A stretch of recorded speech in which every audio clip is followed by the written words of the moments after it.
Consumer Cellular to get the same fast nationwide coverage without the big wireless bill. Plans start at just $20 a month, and now for a limited time, new customers can get their second month free. Call 1-888-FREEDOM, visit a store near you, or consumercellular.com and start saving today. Plans include $5 credit for autopay and e-billing. Taxes, fees, and other third-party charges will apply. See website for additional details. Stop struggling to get your job posts seen on other job sites. Indeed's Sponsored Jobs feature helps you stand out and hire fast. Start at Indeed.com/credit. ZipRecruiter is the place. ZipRecruiter is the place for talented teachers, savvy software developers, and master mixologists. ZipRecruiter is the place where you meet all these people and more. That's because ZipRecruiter is the place for job seekers who are looking for new opportunities. In fact, ZipRecruiter helps 10 million people with their job search every day, so you can find the right candidates right away. It's no wonder that ZipRecruiter is the place for skilled skydiving instructors, accomplished airbrush artists, and proficient pediatricians.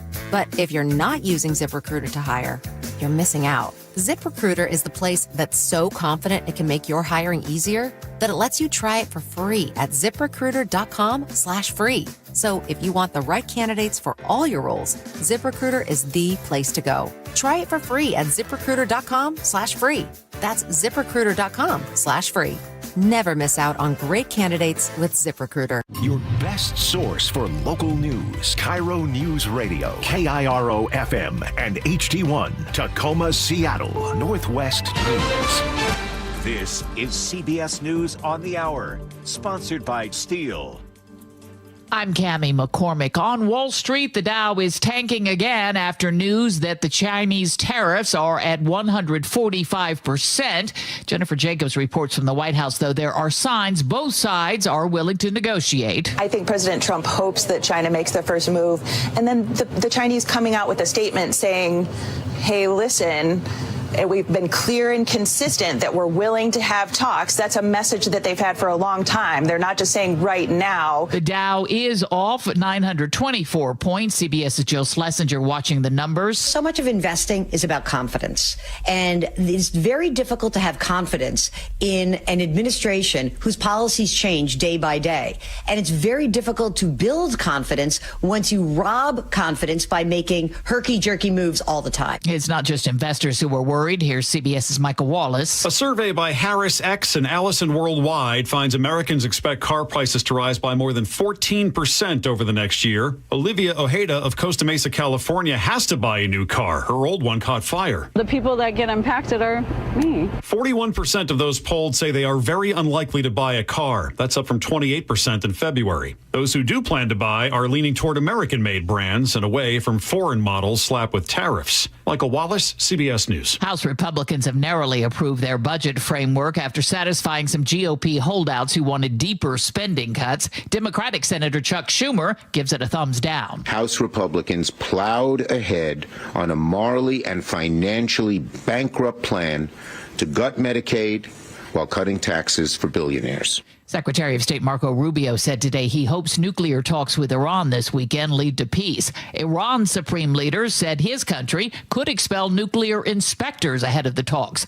The U.S. just said that would be a miscalculation.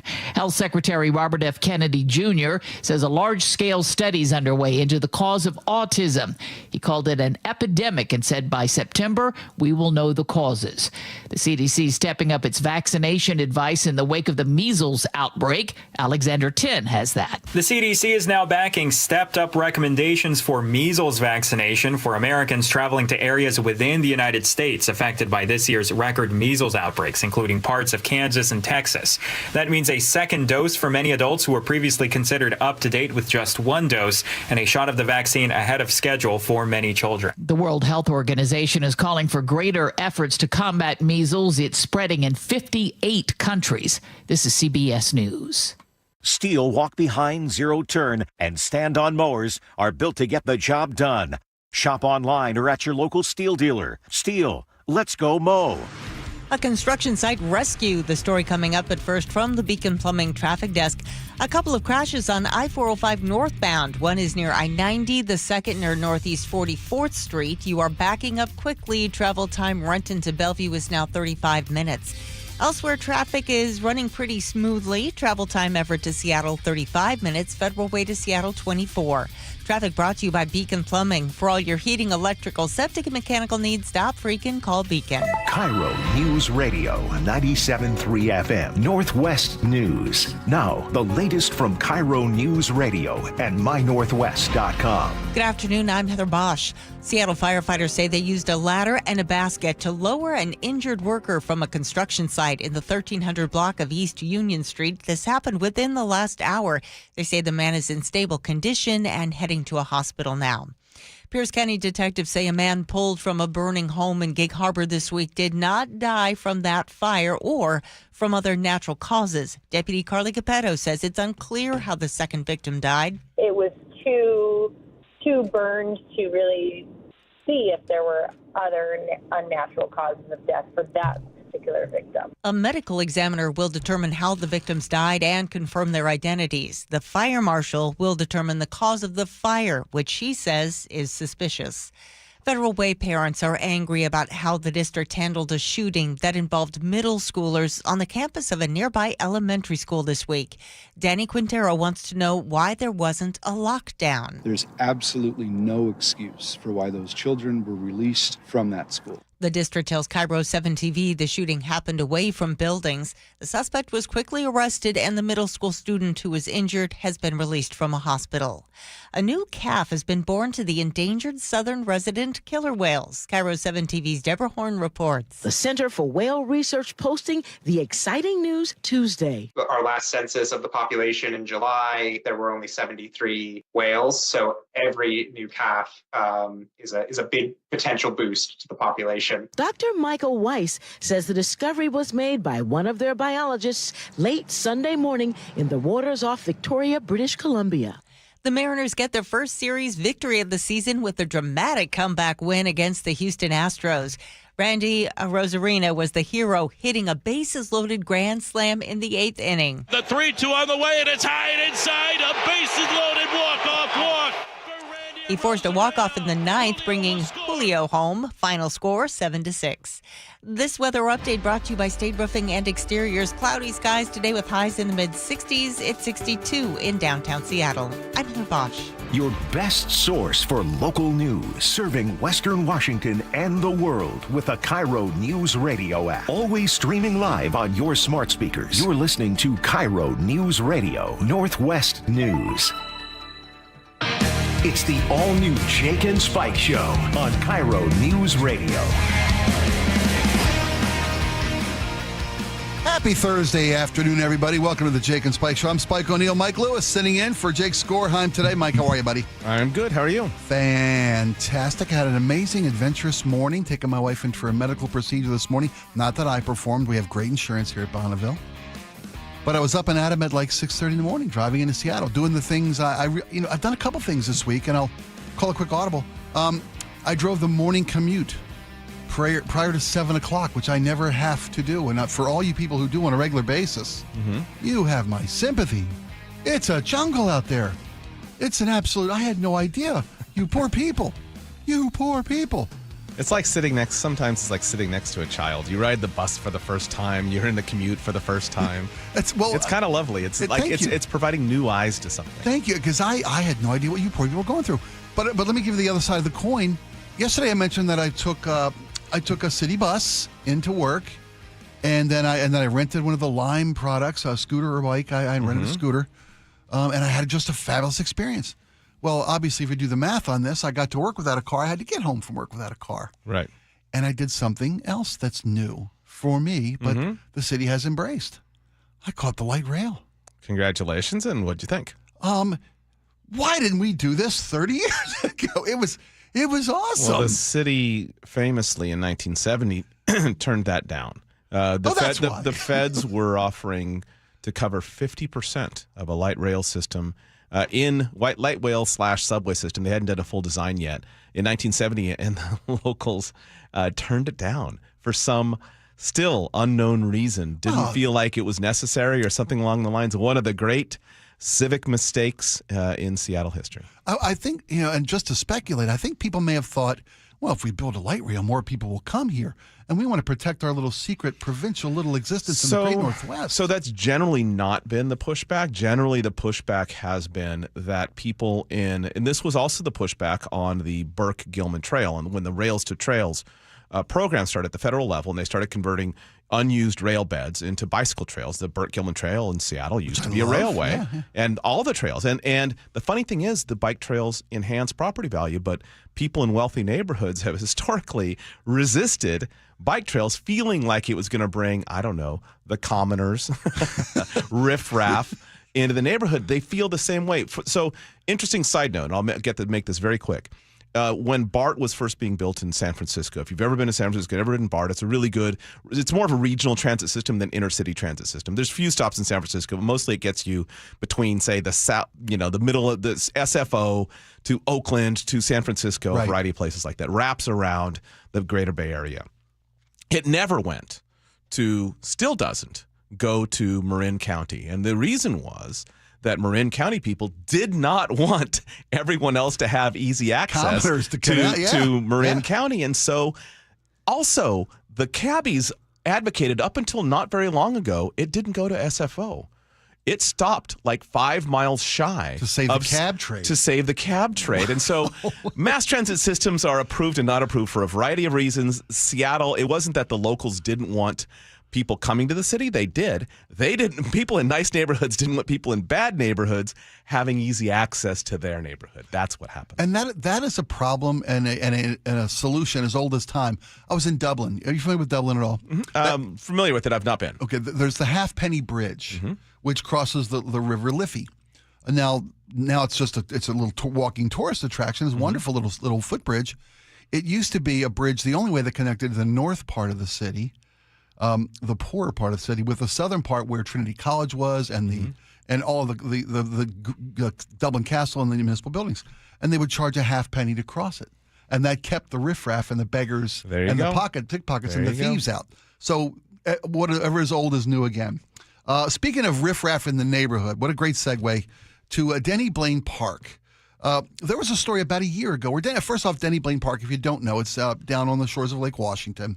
And it is one of the tradition. It's a gay nude beach in Seattle. It's a local iconic location. It's a treasure for the community. And about a year ago, there was a proposal to build a playground, a children's play structure, right adjacent to Denny Blaine Park. One of the locals, a very prominent local, Stuart Sloan, a multi-millionaire. He owns University Village. Right. Yeah, U Village. He doesn't like the history, the activity of Denny Blaine Park, and tried to get a playground put in, an anonymous donation to build a child's playground at Denny Blaine. Devious little plan. Yeah, and that because if you got kids there, you can't have nudity or adult activities there within 500 feet of kids. That gives them a little watchdog there. Well, that didn't happen. Now the neighbors around Denny Blaine Park want the city to pay for a park ranger because they feel that there is just public indecency, lewd behavior, public urination, all these things. They say it's just a blight, and the city says they don't want that. And the stewardship group that protects the park and keeps its traditional aesthetics and its cultural significance to that particular community, they don't want the ranger there. And I'm wondering what your thoughts are on. I mean, I'm all for, if people say that there's, pardon me, there's a masturbation on a semi-regular basis there. About 10% of the people say they have witnessed this activity at this park, at this adult, nude, gay beach. And neighbors say it's time to put a paid official there to keep people from doing it. So there's a couple of things going on. I think that primarily the Mr. Sloan, right? The donor, I was forgetting. Yeah, Stuart Sloan. He doesn't like the activity there regardless. Correct. And so he's trying. So I think every effort he makes at this point feels like him trying to change what has been historically a use of the park as a nude beach primarily. The gay community does congregate there, but it's not exclusively gay. It's not. You're correct. And because you've got a nude beach, you are going to get the occasional creepers. People say that it does happen, not frequently. I've been there. I have not seen it, but people, including people who support the current use of the park, say that it does happen from time to time. Okay. So he wanted to donate $1 million to build a children's playground. Right. It was obviously subterfuge. Right. He's not been an advocate for children's playgrounds anywhere else in Seattle, but this particular park sort of caught his fancy. Because it's right next to his home. So that didn't work. He didn't then reroute that $1 million. He was $1 million donation. He didn't then reroute that to paying for somebody to, I mean, here's the thing. I don't think that the city should pay for a park ranger there in places where it doesn't have park rangers, and it doesn't have park rangers in many cities, many parks. Right. On top of that, all of the activities that are a concern in that park are a concern in other parks as well. If he and his, so there's essentially two competing groups, the people who are trying to defend the existing use of the park and the people who want to change that use, the neighbors who are like Mr. Sloan are unhappy about this use. I don't know. It seems pretty easy. Like either one, you set up a small taxing district and you give everyone, a small fee, and then they can pay for whomever they want to. I mean, I don't mind the idea of having some sort of ranger in the park if there is illegal activity. I mean, the people who go to a nude beach are not there for sexual reasons. And so limiting that activity there, limiting public urination, the one way to eliminate public urination is distribute porta potties, which was requested and city council has promised and yet has to deliver. So one, you can eliminate that problem pretty easily with existing technology and not a lot of expense. The second problem about having a ranger there, take that $1 million that you were so willing to put into a park, or rather into a playground, donate it. That's, you get somebody at $70,000 a year, you've covered their wages and benefits at $110,000, you've got the next decade covered of that person. Right. That should, at least get that rolling, get that, and use that money for something along those lines. Now, if the effort is to actually end the current use, then of course that money will not be donated for that sort of thing, because that doesn't end the current use. That perpetuates the current use, although it limits what can be done there. But if you really want to, what you're really trying to do is change the park in a fundamental way, well, then you're going to stick to your guns and do whatever. So I don't know that he's been a little bit disingenuous when he's talked about this. Fair enough. And his complaints to the city, direct text messages to Mayor Bruce Harrell, did not reference illegal activity. No, showed and only referenced people being nude at a nude beach. And I understand that may be breaking news for him, but it wasn't breaking news for everybody who's been going into that park for the last 40 years. And he didn't even in the text messages to the mayor, he just found that the nudity disgusting. He was not citing anything illegal. If there is illegal activity, put your money where your mouth is and go ahead and donate that money and get somebody, a guard or somebody there unarmed, who is going to stop or curb that behavior. Short of that, it seems like a pretty easy solution, or get your neighbors all to chip in and do the same thing. If the city's going to start providing rangers in parks with problems, there's a list of about 10 that are far more significant than that I'd like to see the city fund first before Denny Blaine. Yeah, there's violence, there's drug use, there's a lot of different activities. There's prostitution. In neighborhoods that aren't so parks. well heeled. Right, and in neighborhoods that have playgrounds, that have family use. Right. Yeah, well put. All right, let's move down to Olympia, where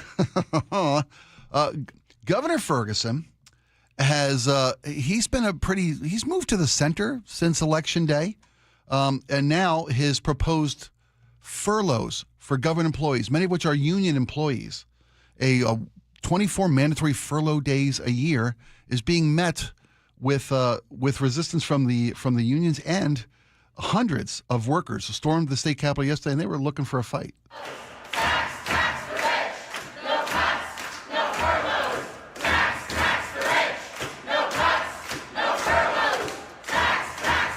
So the governor did promise to honor a commitment to a 5% increase for state union employees over the next 2 years.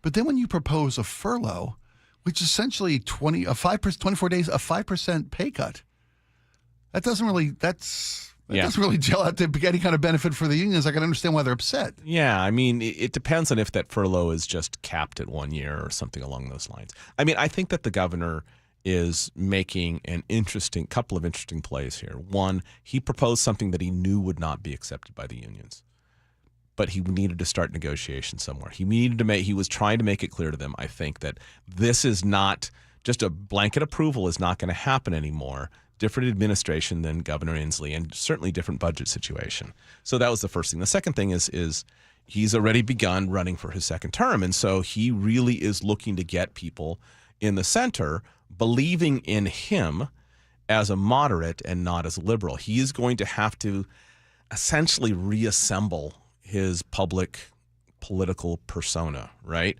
He was seen as a guy who could do nothing. He turned suing the Trump administration into a cottage industry, and he did, I think, some really worthwhile work in that regard. I would agree. And some stuff that was just sort of performative and reflexive.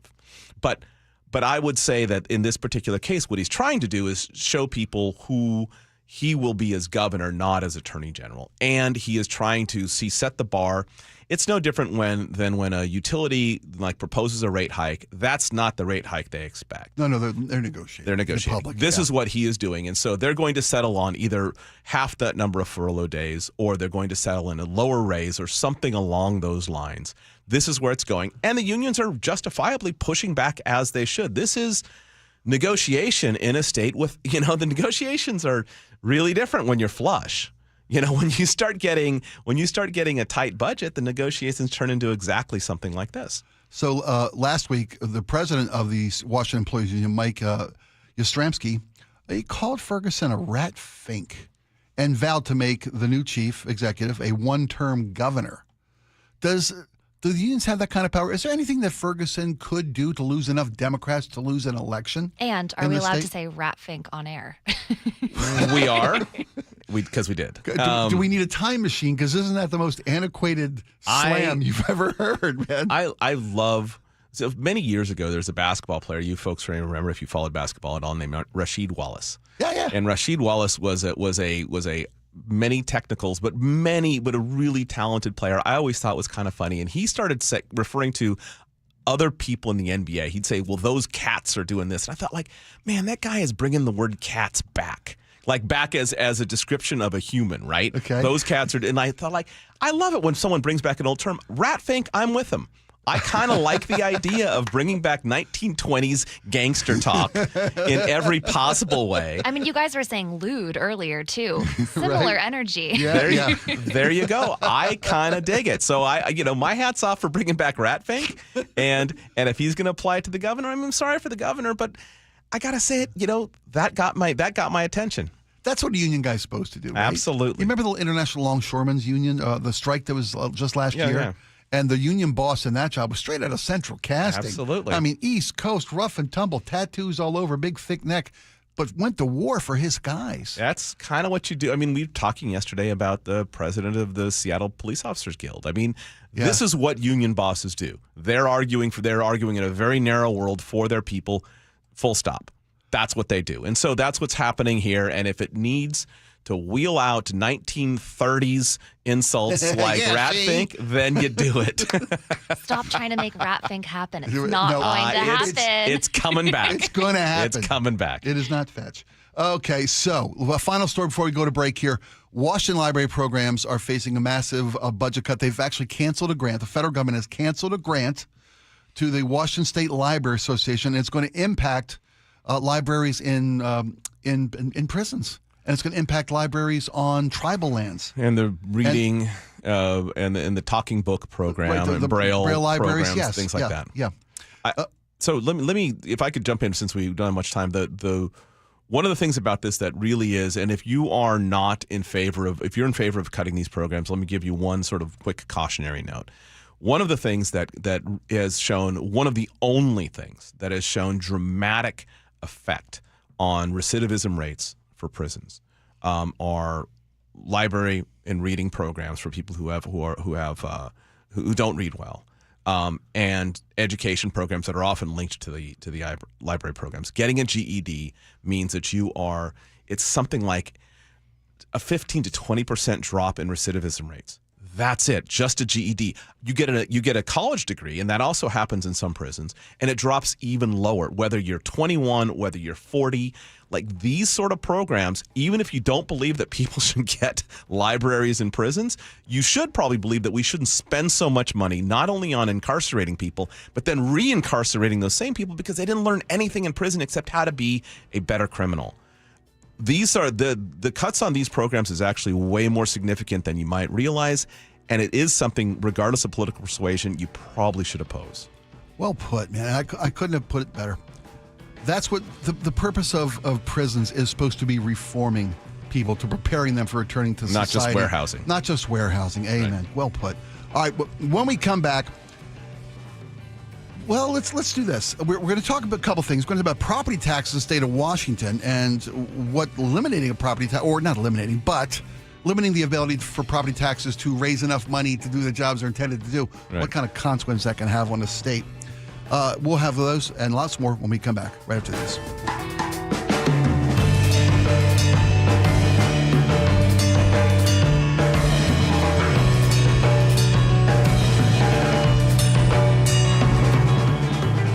This hour is brought to you by Caesars Sportsbook at Muckleshoot Casino. For decades, KIRO Newsradio has been your go-to source for reliable news. Traffic got worse in Seattle last year. Seattle drivers squandered over $1,100 in lost time and productivity just sitting in traffic. We're here to help guide you through the complexities of today's world, offering insights that allow you to see the bigger picture. I want to dig into some of the numbers to just show you how much our transportation needs are being ignored and underfunded. Trust KIRO News Radio to keep you informed and connected.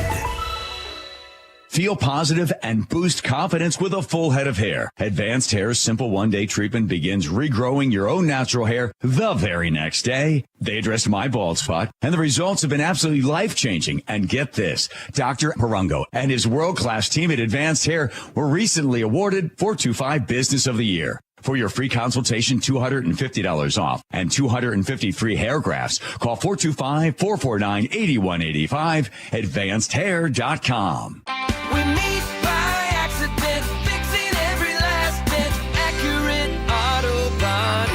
If you've been in an auto accident, you have the right to take your vehicle to any repair facility. Accurate Auto Body has been family owned and operated since 1994, and they work for you, not your insurance company. Your insurance company may not love them, but you will, because we meet by accident, fixing every last bit, Accurate Auto Body. This is the story of the one who, as a maintenance specialist for a historic high-rise, knows that vintage charm historically needs constant attention. Which is why when it's time to upgrade turn-of-the-century mechanicals, they turn to Grainger. With easy access to 1 million-plus products and the scale to deliver when and where you need them, the right tools and supplies are never far away. So the one can keep that vintage building running like new. Call, click Grainger.com, or just stop by. Grainger, for the ones who get it done. Listen up, fellow Gen Xers. Elizabeth Banks here. The recommended age for pneumococcal pneumonia vaccination has been lowered to 50 and older, even if you're healthy. It's up to us to lead the way. We've done this before. Music videos, fanny packs, even the World Wide Web. Let's do it again and get vaccinated, because we're at over 6 times greater risk for pneumococcal pneumonia. Gen X, this is our shot. Visit vaxassist.com and schedule a vaccine today. Sponsored by Pfizer. Announcing the newest, most beautiful senior living community around. It's the grand opening of Vineyard Park at North Creek Bothell, a Care Partners senior living community. Amanda here. Discover vibrant, independent, assisted living and memory care where seniors thrive with top-notch care, engaging activities, and a warm, welcoming environment. Visit carepartnersliving.com now to schedule a visit and be one of the first to call Vineyard Park at North Creek home. The grand opening of Vineyard Park at North Creek Bothell going on now. Visit carepartnersliving.com. This Easter, we invite you to share your egg-siding creations with us. Hartley Wilcox here. Submit your beautifully decorated Easter egg photos to our Wilcox Family Farms Facebook page and join the community in celebrating this joyous holiday. For over a century, our farm-fresh eggs have been a part of your cherished traditions. From our family to yours, we wish you a happy and colorful Easter filled with love, joy, and delicious Wilcox eggs. Wilcox Family Farms, locally fresh since 1909. This is the story of the one who, as a maintenance specialist for a historic high-rise, knows that vintage charm historically needs constant attention.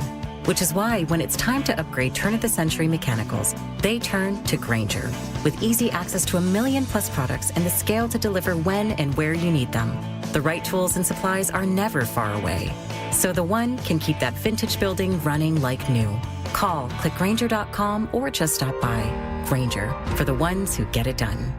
Are you a small business owner who needs immediate cash flow? At Swish Funding, we have flexible funding options from $25,000 to $2 million. For the best rates and terms for your business, just one application to Swish Funding gives you access to our entire network of funders, with cash in your account in as little as 24 hours. To qualify, you must be in business for at least 1 year with monthly revenue of $50,000. Apply at swishradio.com and use code GROW. Swishradio.com, code GROW. It may be the most noble profession. Come on. It's the work of heroes. Heroes? You want to live without plumbing? Well, no. Then you need plumbers. Right. Thing is, so do I. You need plumbers. Smiles, actually. Smiling plumbers? Or someone who smiles and wants to become an Apollo plumber. A smile. That's what it takes? Skills are something we can teach. Sure. But a positive attitude comes from within. That's a big part of being an Apollo plumber. The biggest part. What else? A desire to learn and serve. Just like every Apollo plumber. As they learn, so shall they earn. Earn? Apollo plumbers can earn 6 figures. Enough to make me smile. We believe you get what you give.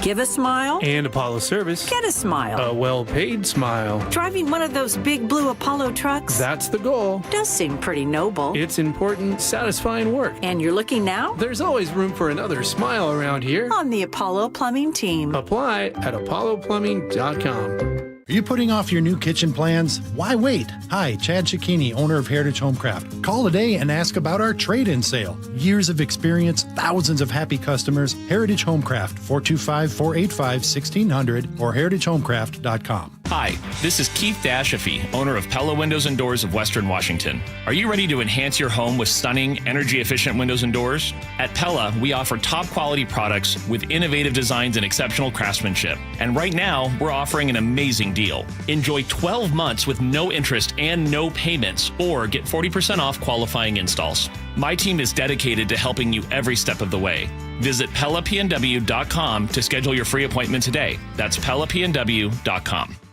KIRO Newsradio 97.3 FM Northwest News. Now, the latest from KIRO Newsradio and mynorthwest.com. Good afternoon, I'm Heather Bosch. Seattle police say a vehicle seen near Denny International Middle School was likely SWAT, not ICE. Students who were outside for lunch were ushered inside at word Immigration and Customs Enforcement was in a parking lot across the street, but Detective Eric Munoz tells KTTH. It is more than likely that one of the vehicles that was seen was our tactical SWAT vehicles, providing support and assistance and safety to our public, specifically to our school children. The Seattle ICE field office confirms it was not one of their cars.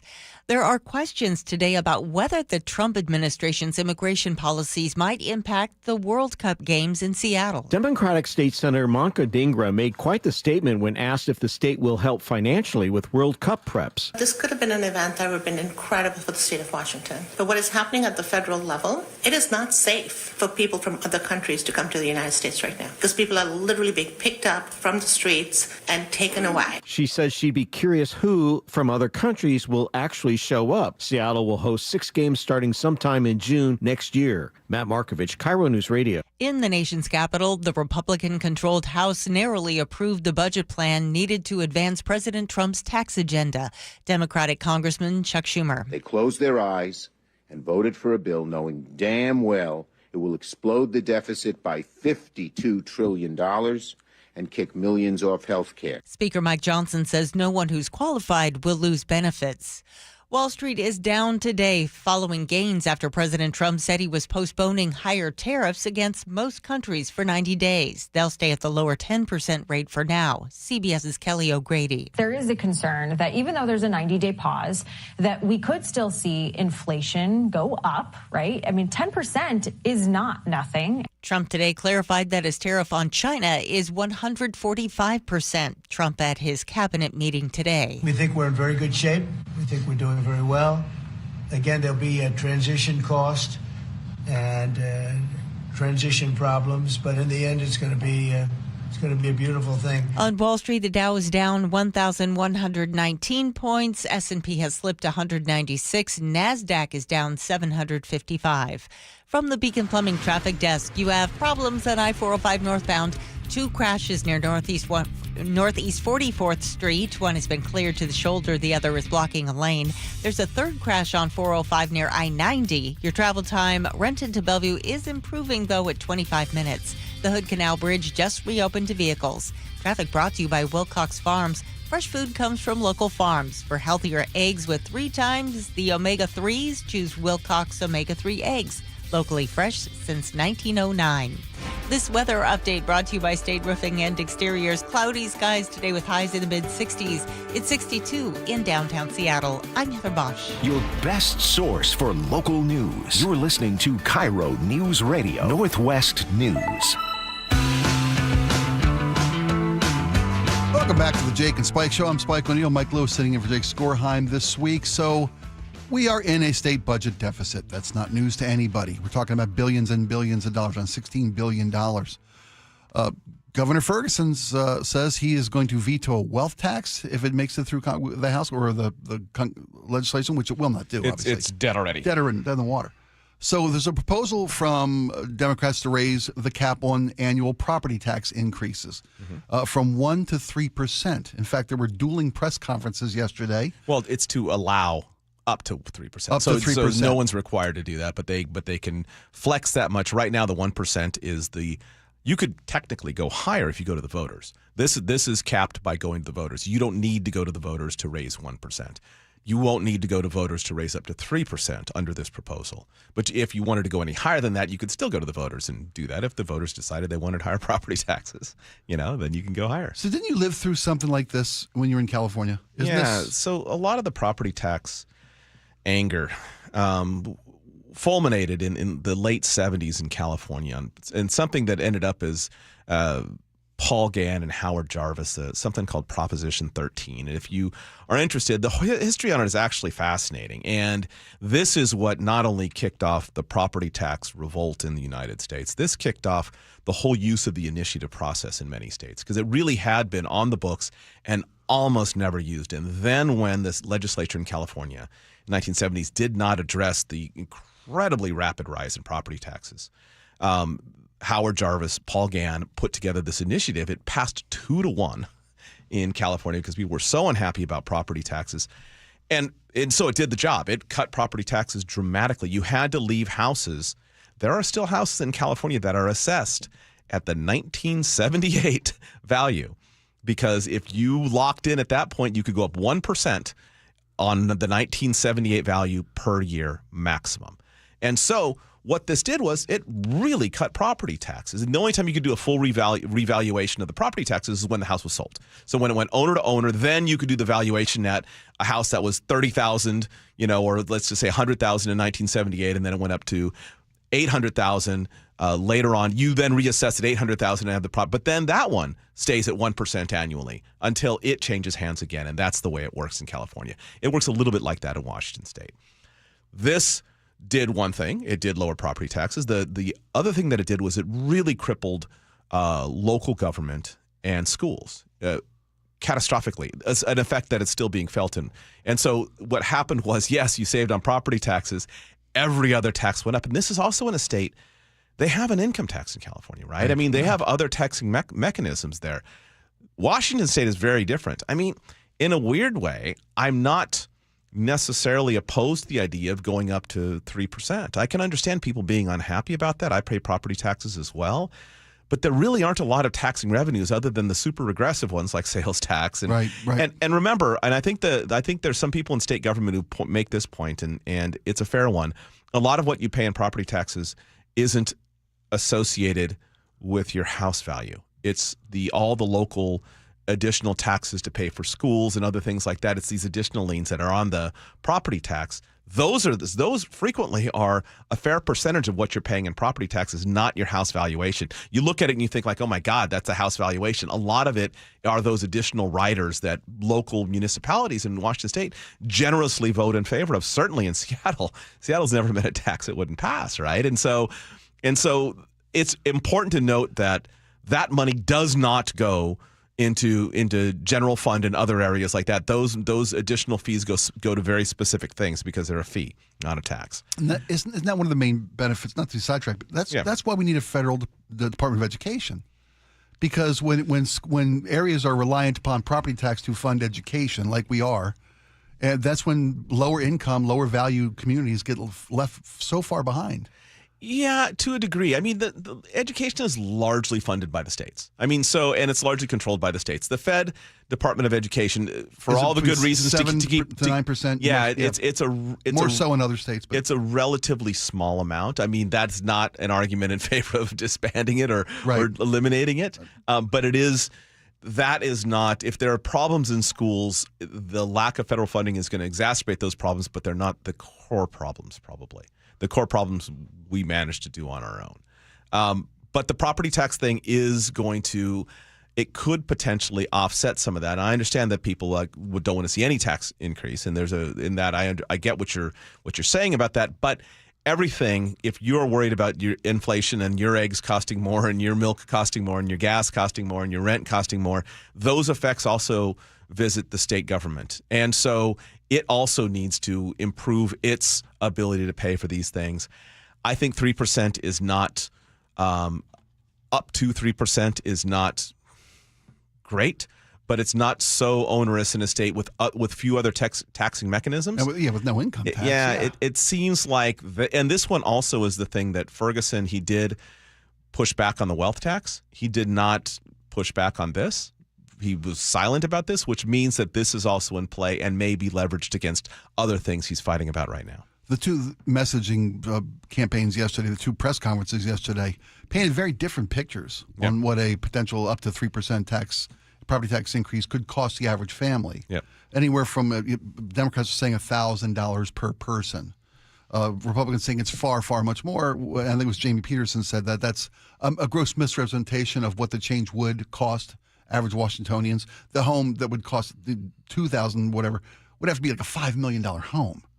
And while properties in the state, the median property value is what, $900,000, something like that. Right in that ballpark, yeah. Yeah, it wouldn't be as intrusive as Republicans are painting it out to be. It depends on. I mean, it always hurts. You know, every penny hurts. The problem that the city of Seattle has faced historically, at least as a business owner, is it always says, well, you know, we're just raising, you know, business operation taxes by 0.5%, and they refer to all of these things in this as sort of like they're all individual effects and not a cumulative one. And so anytime you raise a little bit here and a little bit there and a little bit there, it's no longer a little bit. It's a lot. It's the slow drip that takes. And so I get the pushback on this, but I don't know what else the state has. And I think that 1%, that 1% limit really does hamstring municipalities from road repair to a variety of other things that you want to see changed. And that's been in place since 2001. I mean, I need to study this a little bit more to make sure that I am where I stand on it. But generally speaking, it doesn't seem to me like it's still a relatively small amount. And when it becomes a big amount, it's also becoming a big amount on very expensive properties. And that isn't as big of a concern as average. It's not as regressive. And we are one of the most regressively taxed states in the United States. Absolutely. All right, Mike, thank you. When we come back, let's talk about this new generation, Gen Z's infatuation with the wreck of the Titanic. I mean, we're all a little fascinated by the wreck of the Titanic. I always have. What happened with that? Spoiler alert. All right. We'll find out after the break. We'll also tell you about how technology is bringing a new program to the National Geographic Channel. It's coming up this Friday that will give you a look at the actual bottom of the North Atlantic and the Titanic. We'll have all that when we come right back.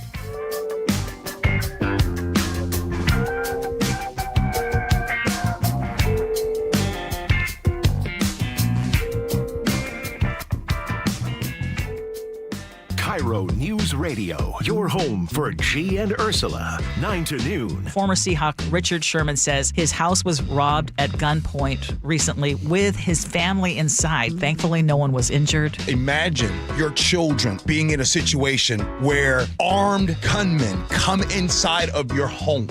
I will never forget, as a 20-something-year-old being robbed at gunpoint. I can only imagine what it would be like being a kid. Streaming live on your smart speaker.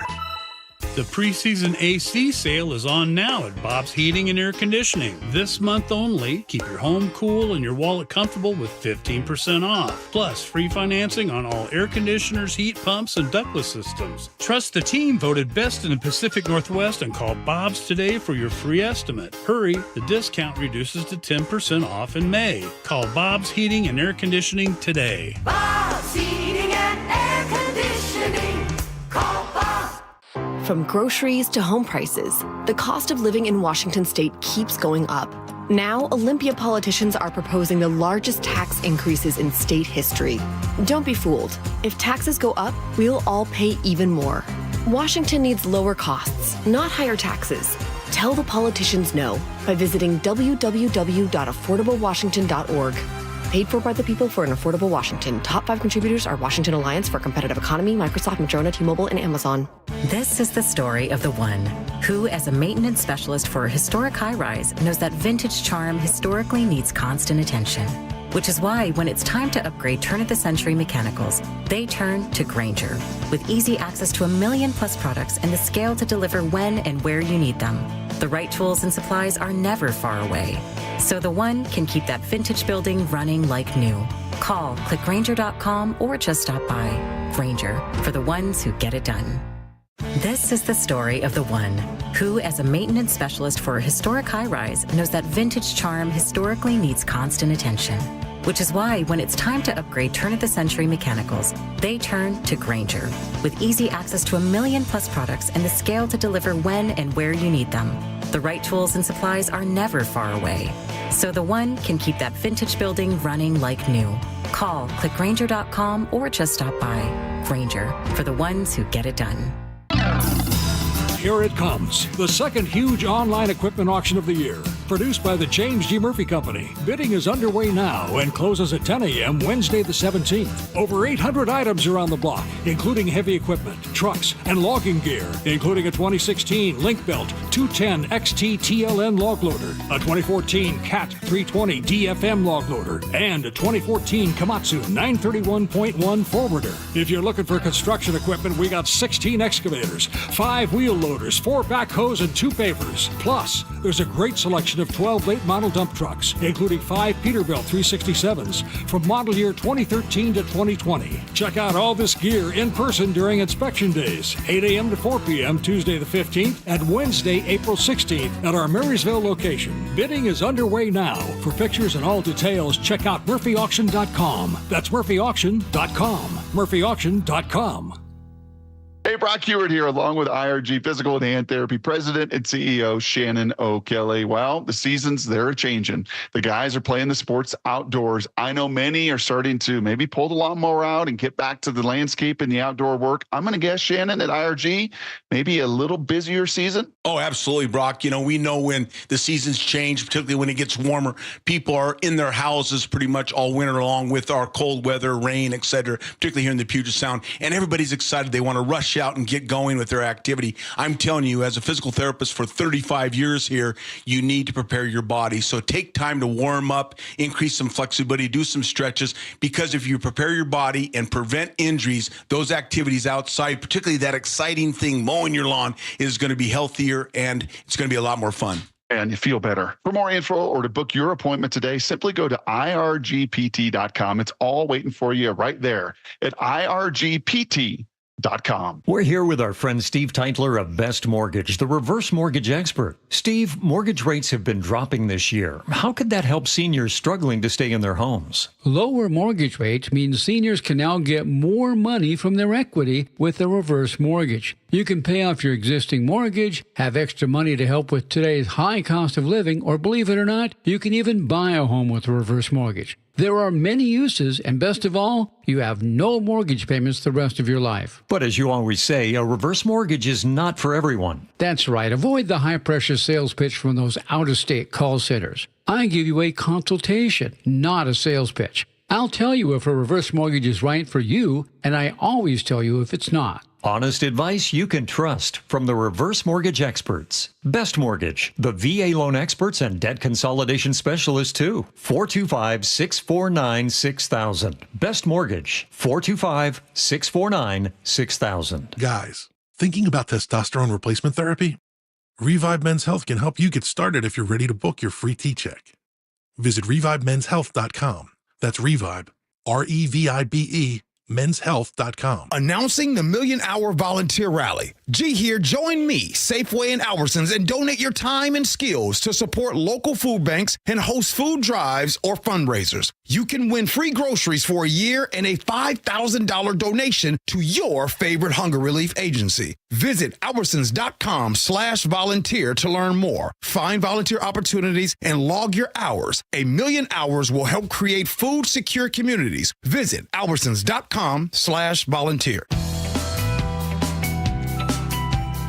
Welcome back to the Jake and Spike Show. By the way, the text line, 888-973-5476. If you think your property taxes are too high and you've had enough, let us know why. If you think it's worthwhile to give a little more in property taxes to make a better, safer neighborhood, better schools, better services, let us know. If you think your neighborhood needs a nude beach, give us a text.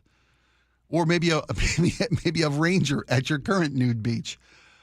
When I was a little kid, I guess I was aware but not fascinated with the sinking of the Titanic, April 14th, 1912, 2:20 a.m., yada, yada, yada. It is maybe the consummate tragedy in scope, but it's a recent story by the New York Times talks about how kids of Alpha generation, let alone Gen Z, are just fascinated with the Titanic. Whether it's games, models, books, an 1,100-piece Lego set that children like to build to rebuild the entire Titanic. In the story, there's a 10-year-old from Pittsburgh who, for his elementary school's career day, dressed up like the captain of the Titanic. That seems like such an odd choice for career day. Wasn't there a successful captain you could have picked? What is it about the Titanic that has people fascinated 113 years later? I'm not sure, but I have a guess. I think that it's one of those things that is, it never has left popular culture at any particular point, right? Okay, yeah. That movie, The Titanic, it's almost at that Shawshank Redemption level of replay. Right? I saw it this last weekend. I capped across it. Where it's on all of the time. Yeah, and it is the kids whose parents are the ones who watched that new in the theater. That makes sense. And so they are it's the same sort of skipping a generation for all the kids who are into Star Wars because their parents are the ones who actually saw the movies when they came out. And that happened, it's like a 10-year gap, right? Once you get into an adulthood. Perfect sense. And so I think that's probably has something to do with it, but I'd also say that it's very knowable, right? I mean, it is not something like, it's not an environmental disaster that has long-term, like the thing about a giant ship sinking is it had a beginning, a middle, and an end, and it's a story that is not, there's nothing continuing about it except sort of the mythology and the reenactment, but we know kind of all we need to know about it at this particular point. There's games associated with it. I mean, games where you can, if you do the right things, you survive. If you don't do the right things, you die. And there's sometimes, a very funny story about a couple of people who choose the death route just to see what it's like. It's not surprising to me that it's popular because it is, like I said, it's so knowable. And you can build all the models. And of course, Lego doesn't see any sort of historical opportunity to build a Lego set for it. And so, and why not? I mean, if that makes them interested in history and it makes them more interested sort of in hubris, then then I'm all for it. As sociologists say that it teaches kids the concept of death. It teaches kids about the class designations of the first class people got the lifeboats. The poor folks down in steerage, they were left to fend for themselves or just die in the water. Yeah. Like, what did you have something when you were a kid that was fascinated you to the level that these kids are fascinated with Titanic? I don't know. I was a big space program. I mean, I'm old enough, right, that the moon landing and the Apollo missions in the early 70s were super interesting to me. I built a lot of model rockets. Yeah. Because I loved it. I thought that's where I thought I was headed until I learned when I was 11 that you needed that. So back then, to be an astronaut, you needed to go through flight school and generally the Air Force and Navy pilots. Yeah. That was the route. Even though, as John Glenn said, we're not really pilots, we're more cargo. Well put. Well, and now Katy Perry's going up there. And now Katy Perry's. So, but when I was a kid, monkeys, what? The only people who were astronauts were essentially government employees, Right. in the military, and you needed perfect vision. And I already had glasses by the time I was 5 years old. So that put me, there. But for better eyes, I'd be an astronaut now and not, someone clinging to journalism career. So, so that was mine. Mine was that. What was yours? I hate to admit it, but it was World War II. My dad was a veteran of Vietnam, and maybe it was because always in my house there was a series called World at War, right? That was produced for television back in the 70s. I remember, and I just became fascinated with the scale of global involvement and the Allied forces rallying for and it's again like Star Wars. It's a good versus evil tale. Right. With a beginning, a middle, and an end, a good guy, a bad guy, and we were on the side of the victorious side of liberty and freedom. Certainly, and the justice. way war stories were told then. We're told, right? yeah, exactly. Laura, you're of a younger generation than either of Sure. us. What? I think these all transcend generational differences. There's Okay. something so funny about 5-year-olds today being as fascinated with the Titanic as I was when I was a kid. But for me, it was always natural disasters growing up, especially growing up in this region. It just felt like this catastrophic thing that could happen here at any time. And if I know enough, I'll survive, right? Wow. You mean like earthquakes, like Earthquakes, volcanoes, tsunamis. Wow. Yeah. Interesting. What fascinated you as a child? Give us a call. Give us a text. 888-973-5476. Let us know. We'd love to hear from you. When we come back, let's talk a little bit of politics. Let's talk a little bit about a local scare at a school.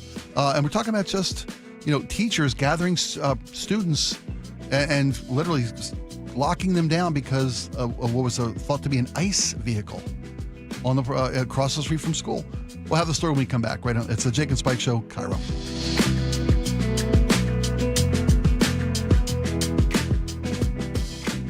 KIRO News Radio, your home for the John Curley Show. Weekdays from 3 to 7 p.m. The kids are not buying the phones, the parents are. So it's the parents' fault. If the kid's depressed, he's got the phone.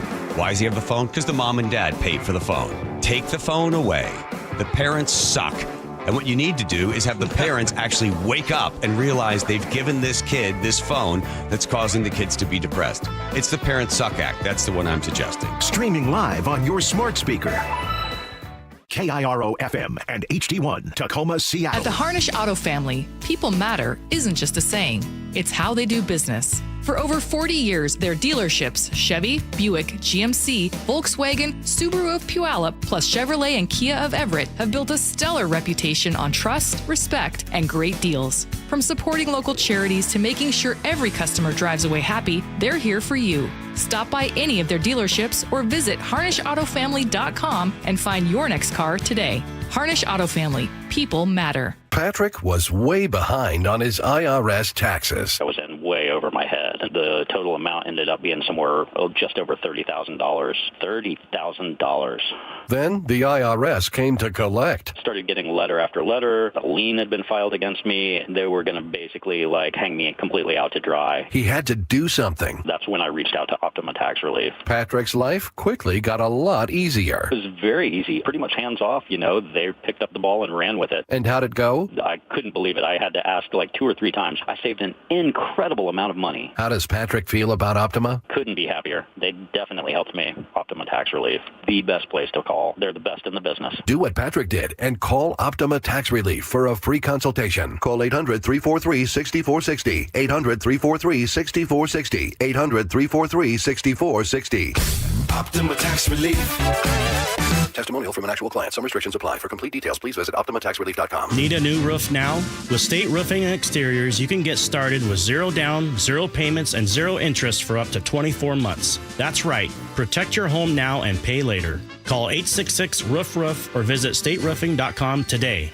Are you putting off your new kitchen plans? Why wait? Hi, I'm Chad Cicchini, owner of Heritage Homecraft, and we've got an offer you're not going to want to wait for. We'll custom build you all new cabinet doors and drawer fronts, and using our exclusive 1/4-inch solid wood refacing process, transform your existing cabinets into a beautiful new kitchen. Stop waiting. We're having a trade-in sale. You'll save $30 per door and drawer front off the cost of your new kitchen. Count them up and see how much you'll save. Heritage Homecraft, 425-485-1600 or heritagehomecraft.com. Stay informed and entertained with Jake Skorheim and Spike O'Neill. We're all friends and we hang out and we get to chit chat and have fun. And the most important member of that friendship group is the audience. You want to build something that you want to be a part of. Jake and Spike, weekdays noon to 3 on KIRO News Radio. Did you know your skin is the largest organ of your body? Huh? That's why you should shower with Old Spice Super Hydration Body Wash instead of plain old bar soap.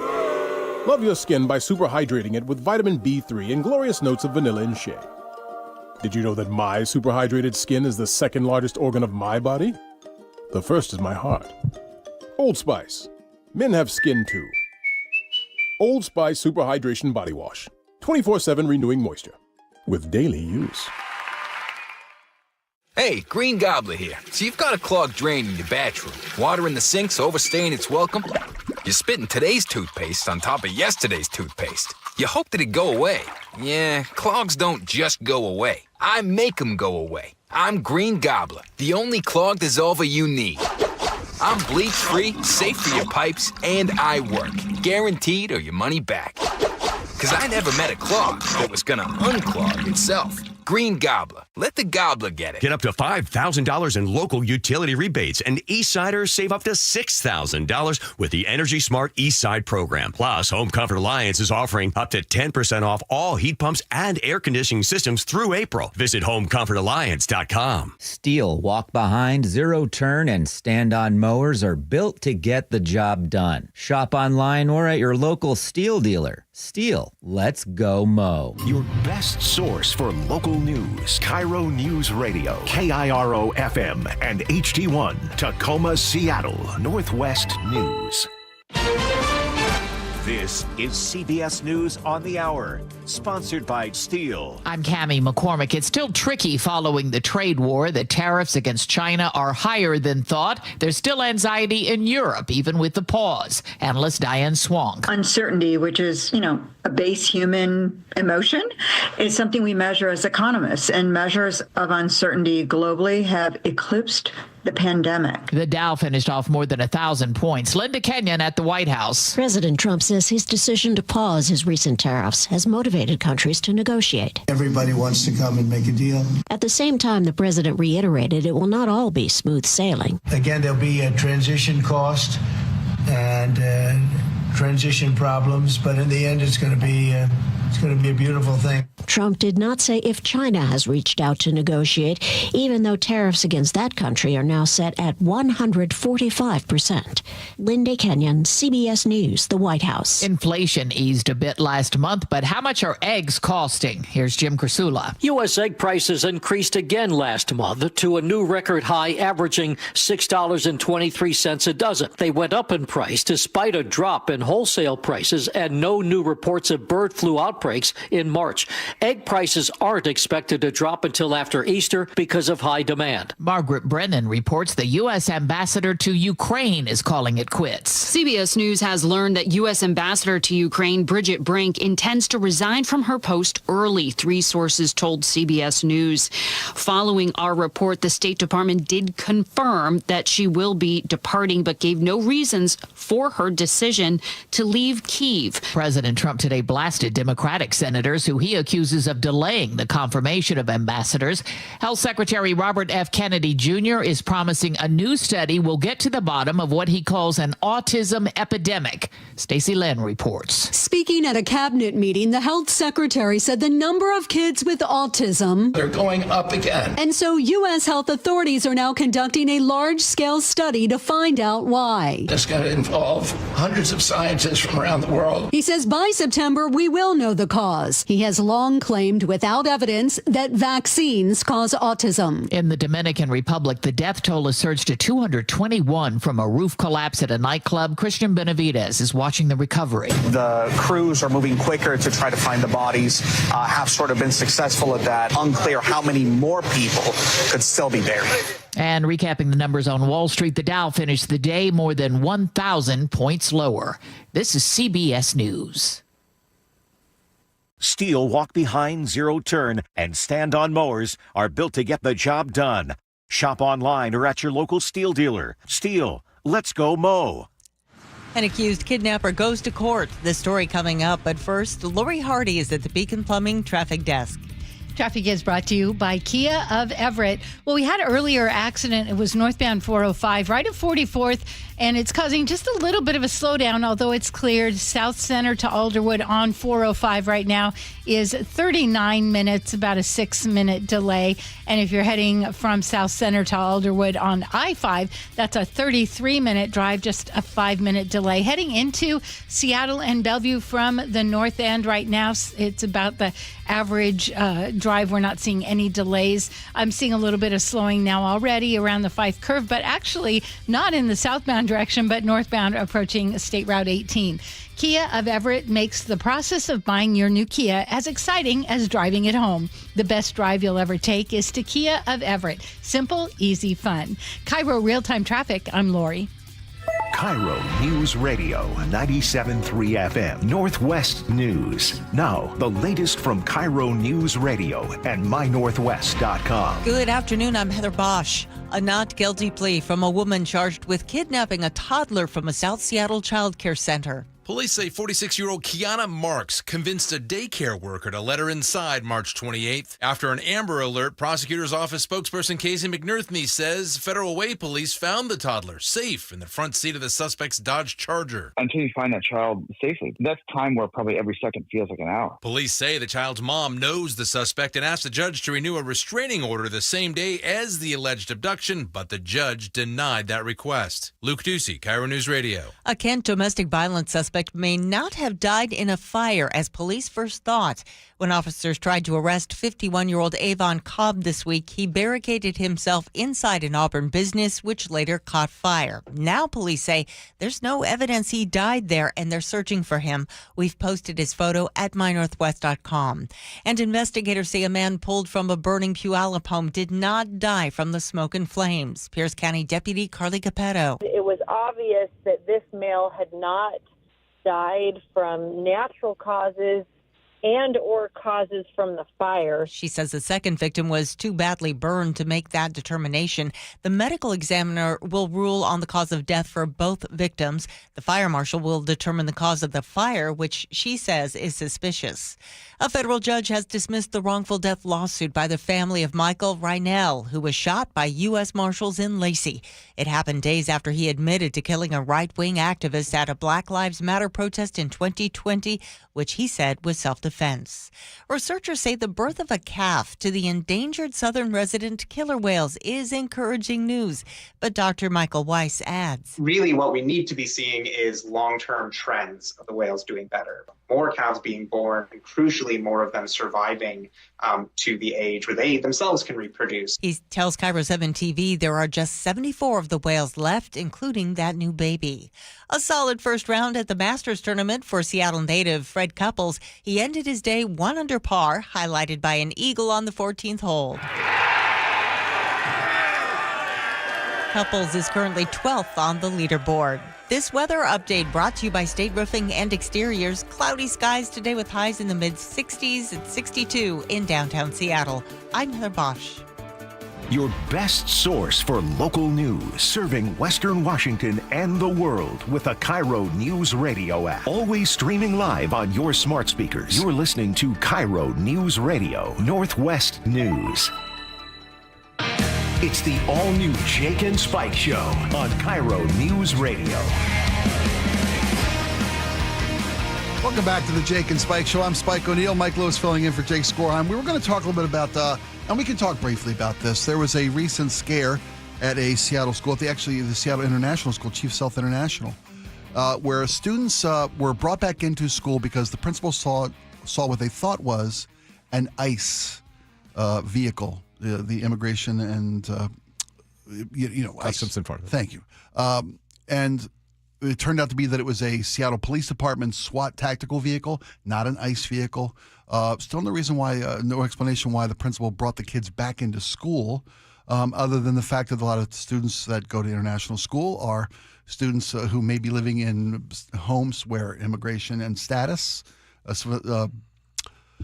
citizen status is questionable or up in the air, maybe mixed homes. So, before I want to talk about something fun. I'm so beleaguered with talk of immigration and talk of the Trump administration, and I know a lot of folks are as well.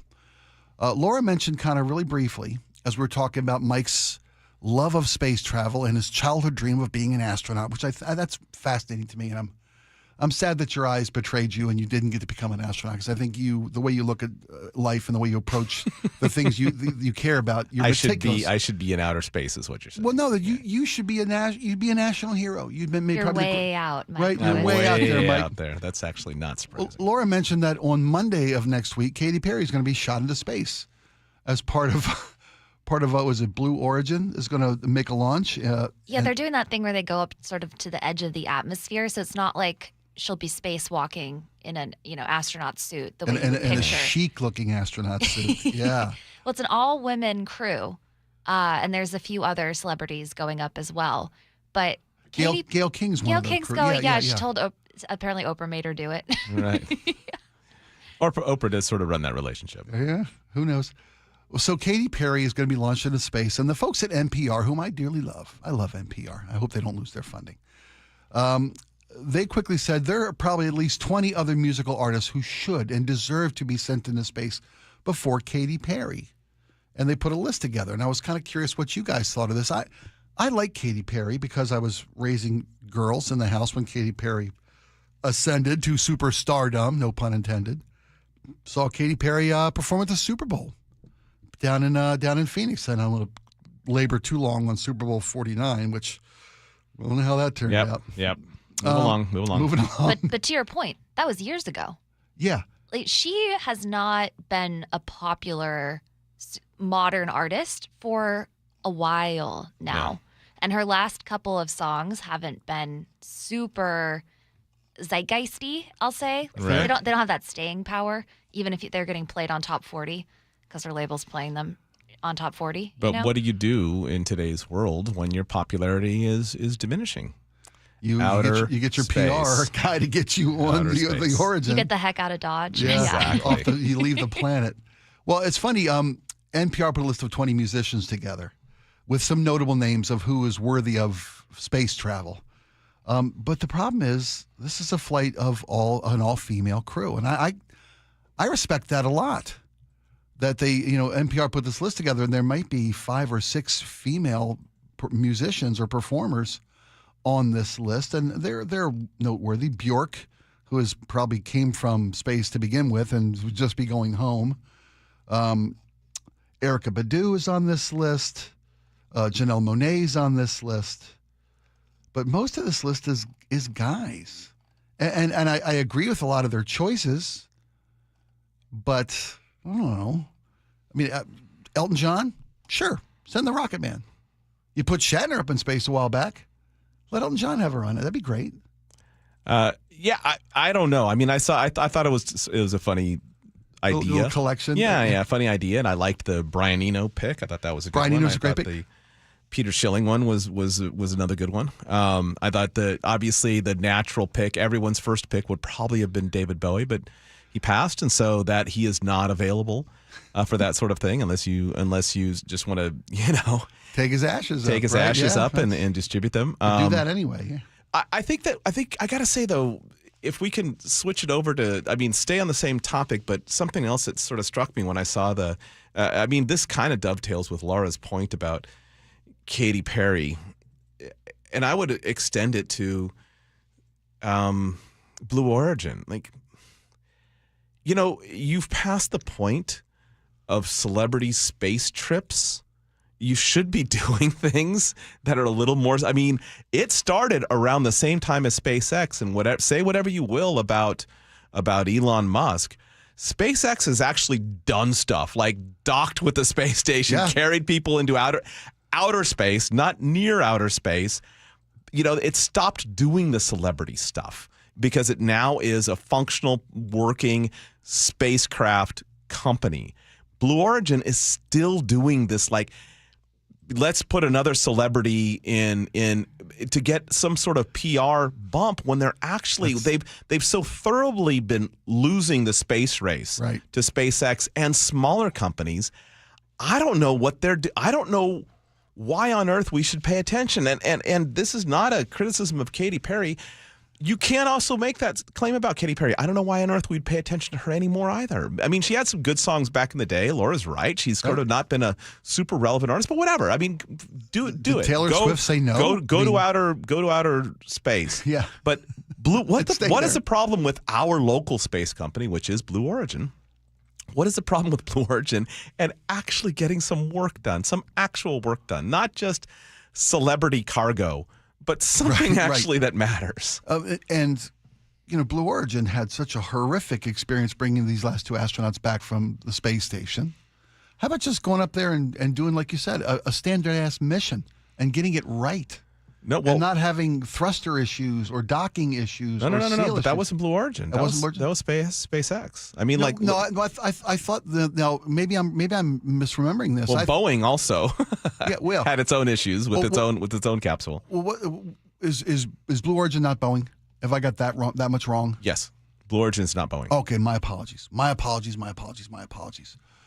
I got to spend more time in space. Send me up. Send you up. Give you a taste. Yeah. Well, what could they do to become relevant again? Just successful space mission. Anything. Something along those lines. It's past the point. Early on, everyone should do things like that. If you're having a new technology company, you want to get some celebrity attention. You want all the reporters to show up. You fire a famous person into outer space and you bring them back safely. Or don't. You don't bring them back safely. That's great press too. You still get a bunch of press regardless either way. But at some point, that trick is done. And you've got to actually get in the business of becoming a space freight, a space passenger company, and stop this. Stop all this celebrity.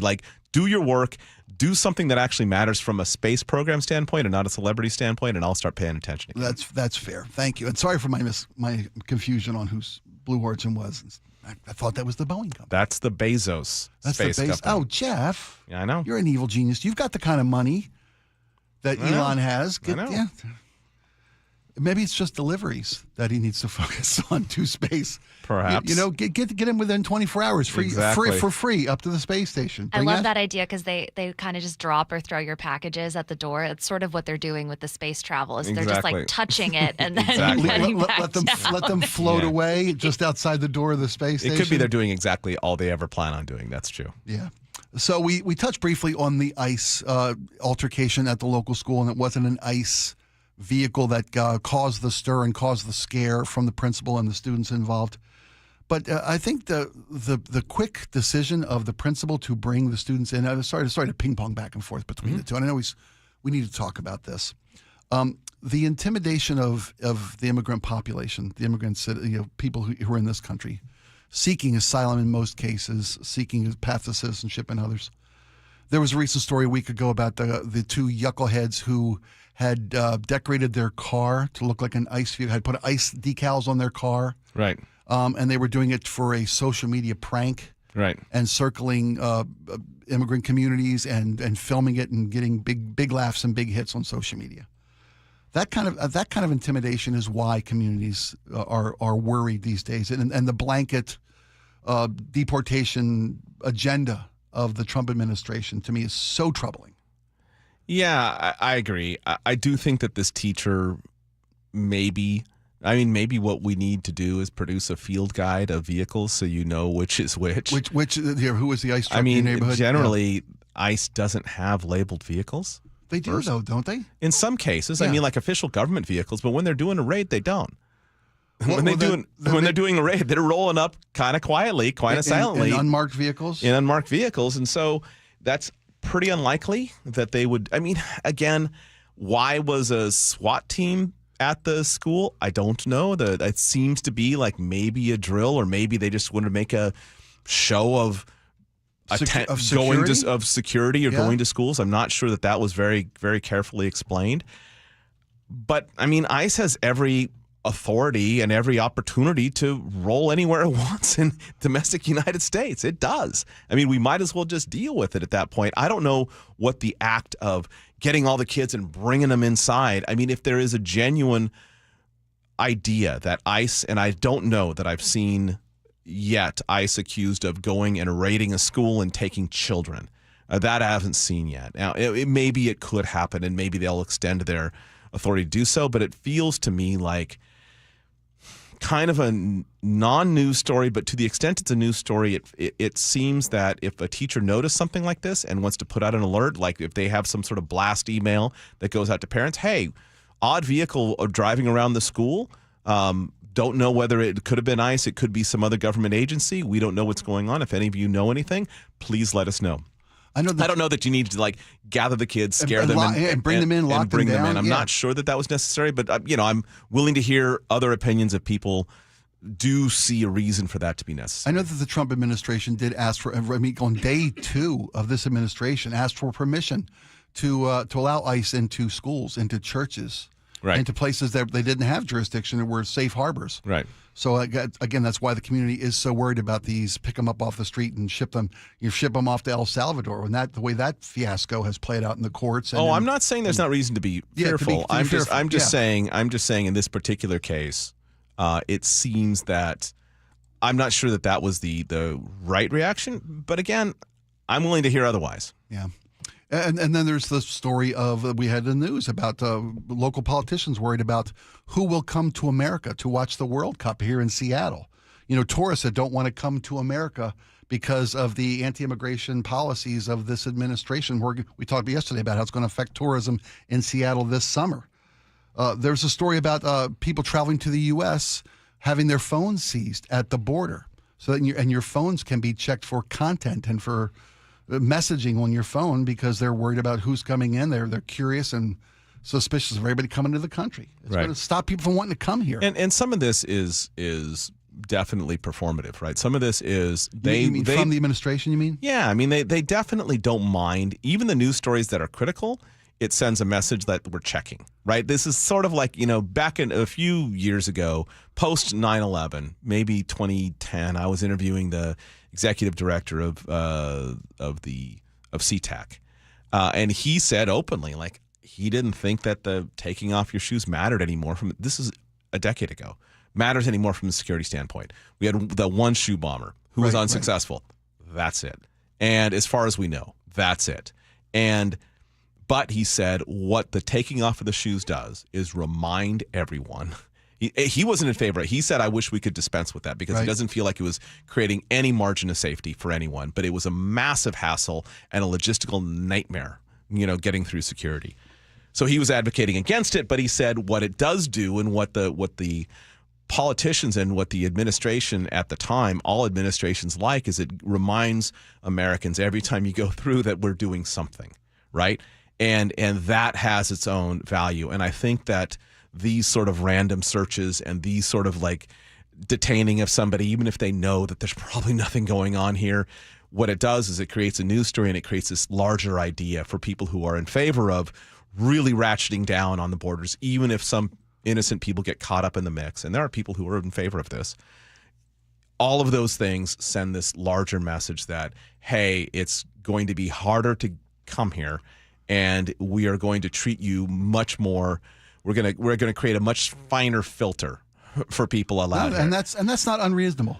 It depends. Everybody the degree wants is legal immigration. Yeah, the degree is in the degree of unreasonable is within the mechanisms, right? Exactly. When people get swept up, innocent people get swept up and carted off to other countries, but or from Massachusetts down to Texas or wherever it may be. It's going to be interesting to see what happens. I mean, I didn't think about the World Cup thing. I mean, I think the World Cup is going to be a bigger thing than think the World Cup was going to be a bigger thing than people in Seattle realize. It's a massive event, like 10 Super Bowls massive. And that many people will come into your town and they'll rent everything out. I mean, especially if you're lucky enough to get a Brazil game, half the country's going to show up. It's great.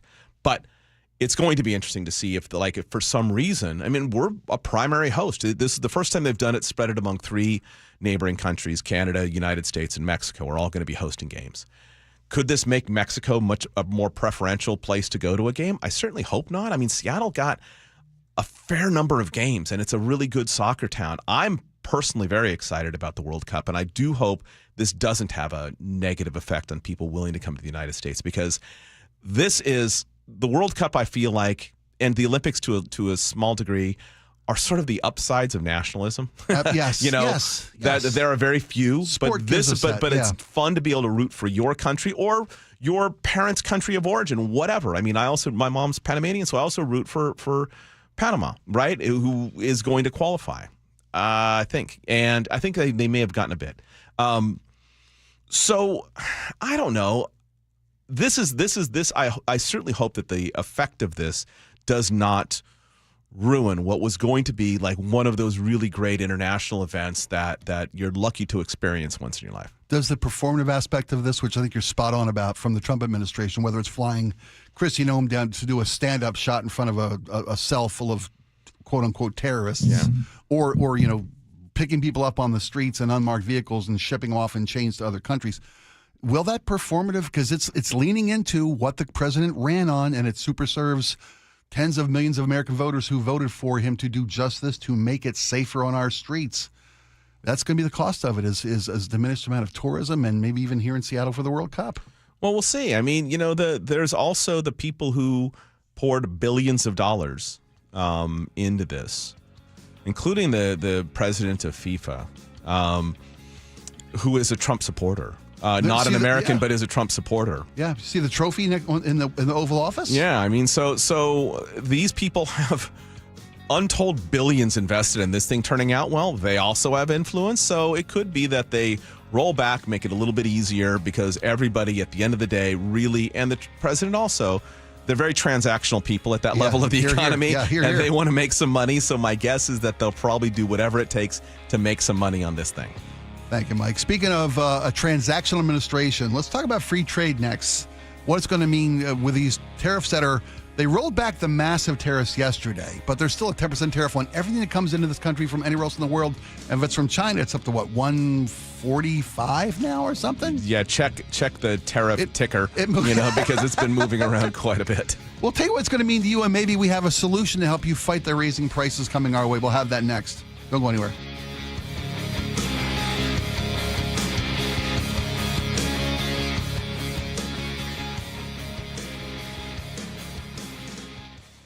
This hour is brought to you by Insulation Northwest. You know that cartoon of the three-eyed fish swimming in polluted water next to a nuclear power plant? Yeah, classic. I used to think that was real, but I just learned that nuclear energy waste isn't some glowing green goo. It's actually used fuel rods from nuclear reactors that made electricity. Wait, so no barrels of leaking sludge? No, solid used fuel rods are safely stored at all the nuclear power plants in the U.S., including the one in Richland. So the cartoon fish isn't real? Not even close. Learn the facts about nuclear energy and used fuel at energy-northwest.com. Hey there, Don Riley with Olympic Hot Tub. The perfect time to get a saltwater hot spring spa is here. During our Splash into Spring event, you'll save up to $1,500 on your new tub and enjoy 5 years interest-free financing. Doesn't a daily soak with terrific jets sound like a great escape? You'll be on your way to a healthier you in no time. Don't delay. Ends April 13th. OlympicHotTub.com. Better you, better life. Hot Tub.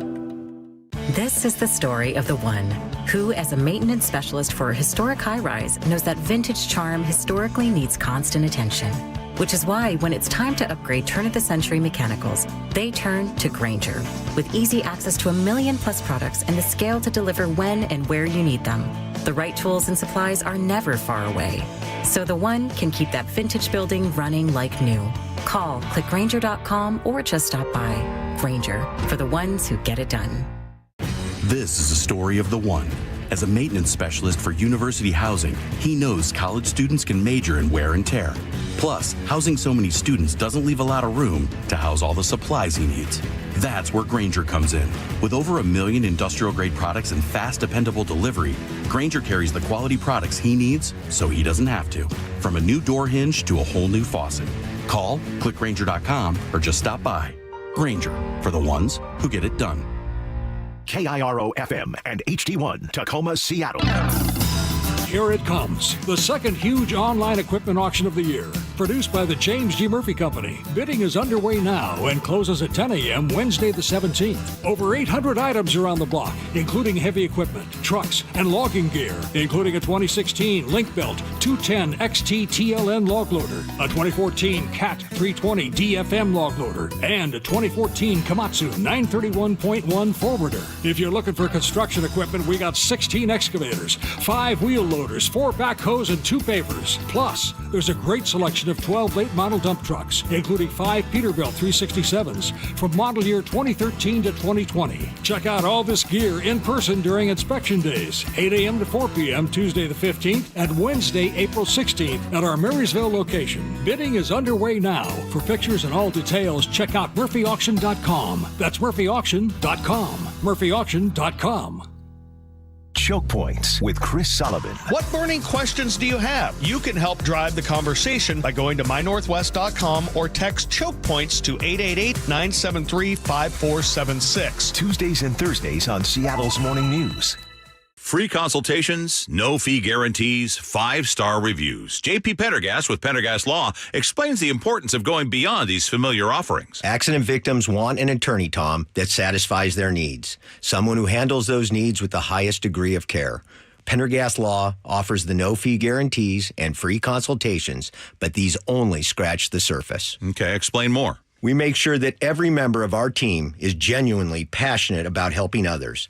Customer service and communication are our top priority. It's how we take care of our clients so they always feel one step ahead of the insurance companies. Our strong reputation for high standards provides comfort and confidence when it's needed most. Pendergast Law offers the free consultations, the no-fee guarantees, and of course, they are 5-star rated. But what really makes them different is their genuine passion for helping others. I can't recommend them enough. If you or a loved one has been injured in a car accident, call Pendergast Law. We can help. That's PendergastLaw.com. Good morning, I'm Heather Bosch. Your best source for local news. A minimum wage increase proposal is moving forward in unincorporated King County. KIRO News Radio.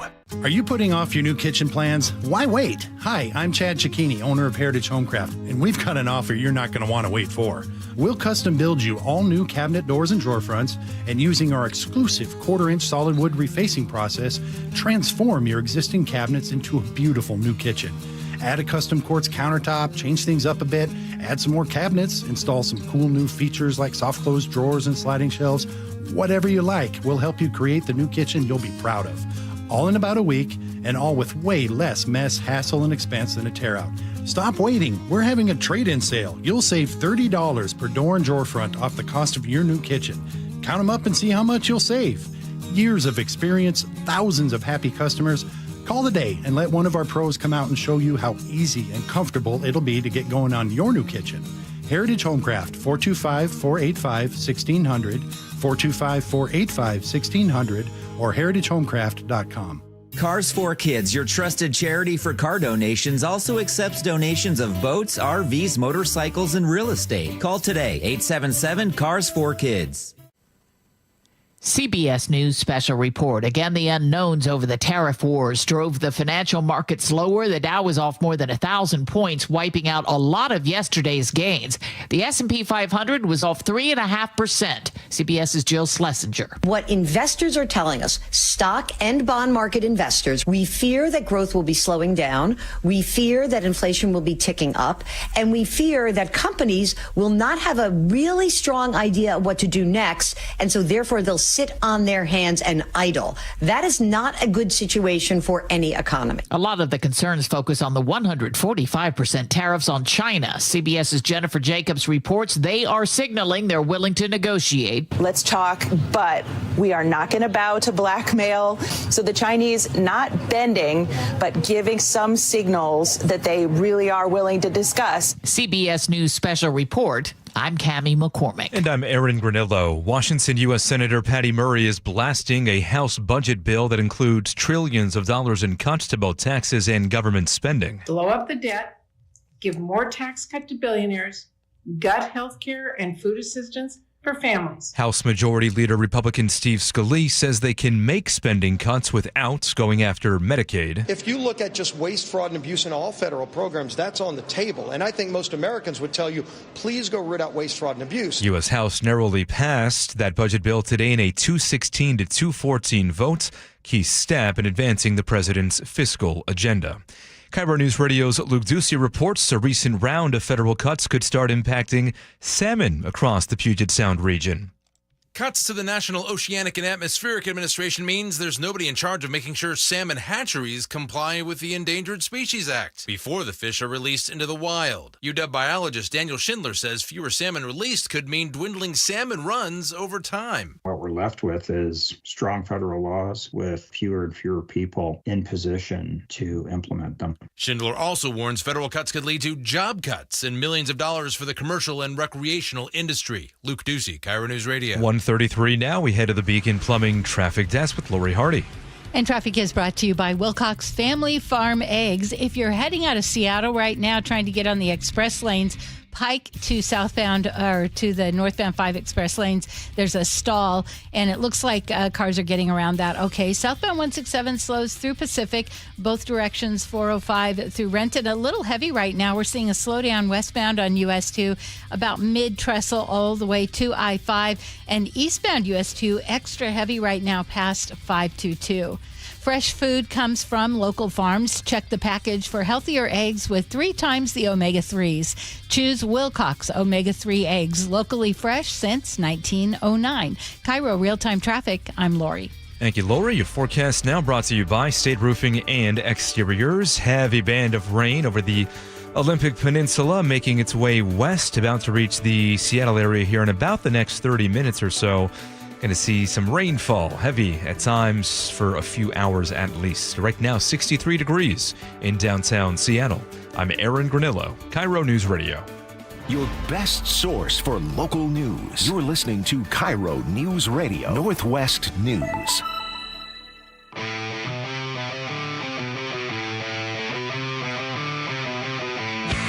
Welcome back to the Jake and Spike Show. I'm Spike O'Neill. Mike Lewis filling in for Jake Skorheim this week. You know, Mike, Jake and I had a gentleman's disagreement last week about this next topic because, and it was regarding the president's proposed tariffs up until just over 24 hours ago, which were going to be massive across the globe. Now it's just mostly focused on China.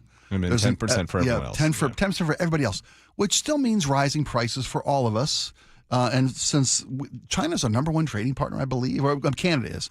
But the amount of goods we get from China is almost 2 to 1 for what we send them. Oh, yeah. Which means that a 145 proposed % tariff on Chinese goods means raised prices for everyone. Right, and another hit to the economy of China. Another hit to the economy of China. What Jake and I were disagreeing upon was, what are the goals of this proposed this trade war that President Trump has started with the entire planet, now focused mostly on China? Is it to get fairer trading deals, which seems to be the victory lap the Trump administration is taking today, as so many countries called? And I honestly heard the president say at an event on Monday night that so many people called to kiss his backside. I cleaned that up a little bit. Right. The president didn't clean it up at their live appearance.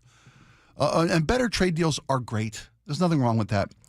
But Jake and I were disagreeing about whether or not President Trump seems to want this country to roll back to a production-based economy, a manufacturing economy, where and it's good to build things in America.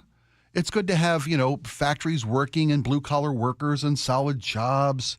The great middle class that built this nation in the 50s and 60s or even before, post-World War II. But is that, Jake and I couldn't agree, is that even a realistic expectation? Are we ever going to become a country of blue-collar workers at factories with a lunch pail and a steam whistle 5 o'clock on Friday? Or are those days gone? Well, I mean, I guess you could come back to them, but it would take a whole bunch of infrastructure that has now gone away. Right, billions and billions and years of investment. It would be difficult to be able to do that, and it'd also be difficult to be able to have an economy based on affordable consumer goods that are manufactured domestically with people getting more money per hour. So right, a livable wage in this country. Yeah. So that's going to be a difficult. There are things that are still manufactured in the United States, and it can work on a limited level. Maybe it could work on a larger level. I mean, I think it's a pretty complex question, but the odd thing is that a lot of people who backed the president, who funded his campaign, made a lot of their money on an ability to have sort of worldwide, largely free trade.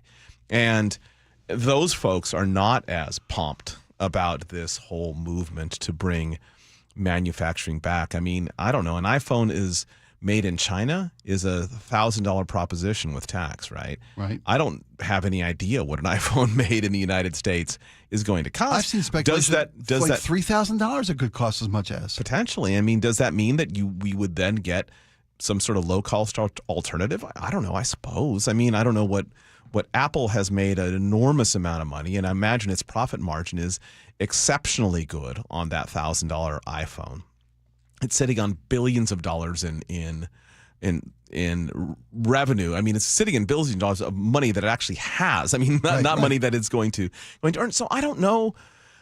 I mean, I know that the effort was sort of to cure the notion of a trade deficit, which isn't necessarily like a budget deficit. It just means that you are buying more stuff from, say, Germany than you are selling to Germany. And the United States, typically as a country, buys more than it sells. It always has. We're a consumer-driven economy. It's not necessarily intrinsically a bad thing. But that's what they're trying to solve through their efforts and through tariffs. And so I don't know what is going to be accomplished. If this does result in fairer trading, I'm all there for it. I mean, in some manner, I don't think the trade deficit, I think that's a red herring. I don't think that that's really what's at issue here. It is the tariffs applied in both directions that I think is more of the issue here. Right. Like, what is the additional fee charged? I mean, Germany has been one of the biggest, if you want to call it an offender, one of the biggest offenders at really limiting not just ours, but products from a lot of places, because they have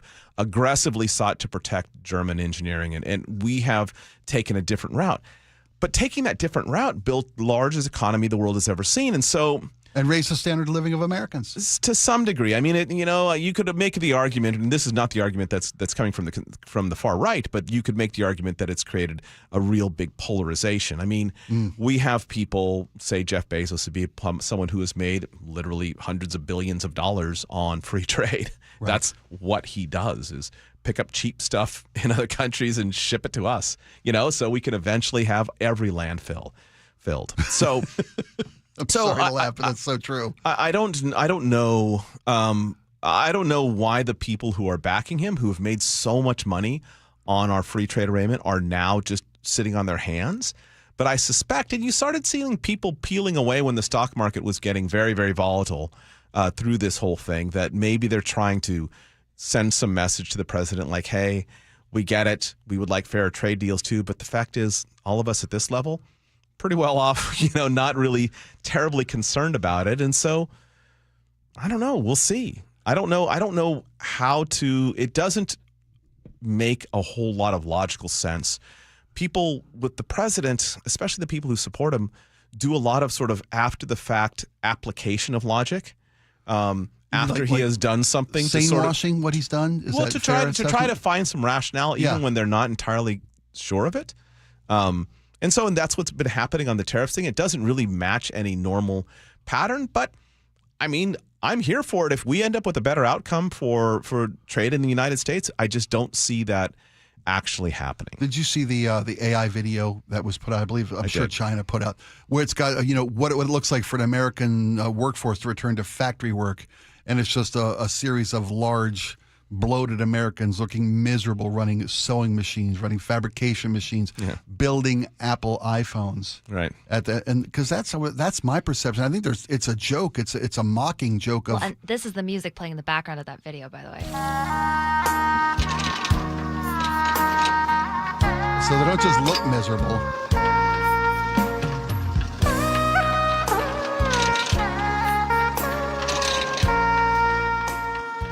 I mean, I don't think Americans want those type of jobs. Repetitious, head down, sweatshop type jobs. I mean, plus that ignores the element of automation. Well, no one's going to sit in a factory and build an iPhone for 8 hours a day. You're going to have robotics come in. Well, yeah, I mean, but the robots need jobs too. And they have happy music. Interesting thing is trying to return this sort of level of factory work to the United States while restricting immigration is going to be a really interesting fit. How you manage to do something like this. And so I don't know. It doesn't seem like a really coherent plan. We will see, I guess, how it develops. But I would hope that the whole tariff thing is going to eventually settle into a whole lot of nothing. And maybe a couple better deals here and there. Or maybe slightly worse deals that we can live with here and there. Here and there, yeah. I don't know. I mean, I don't know. I don't think anyone knows at this point. And I think that's the kind of uncertainty that stock markets hate. Yeah. Which explains why it's been so volatile. Lost another 1,000 points today after yesterday's 3,000 points gain. It's a roller coaster. It's a merry-go-round. When we come back, we'll talk about a Seattle tourist that just embarrassed us all. And national parks and why safety rules matter. And the cost when you ignore them. We'll be right back after these. Jake and Spike Show.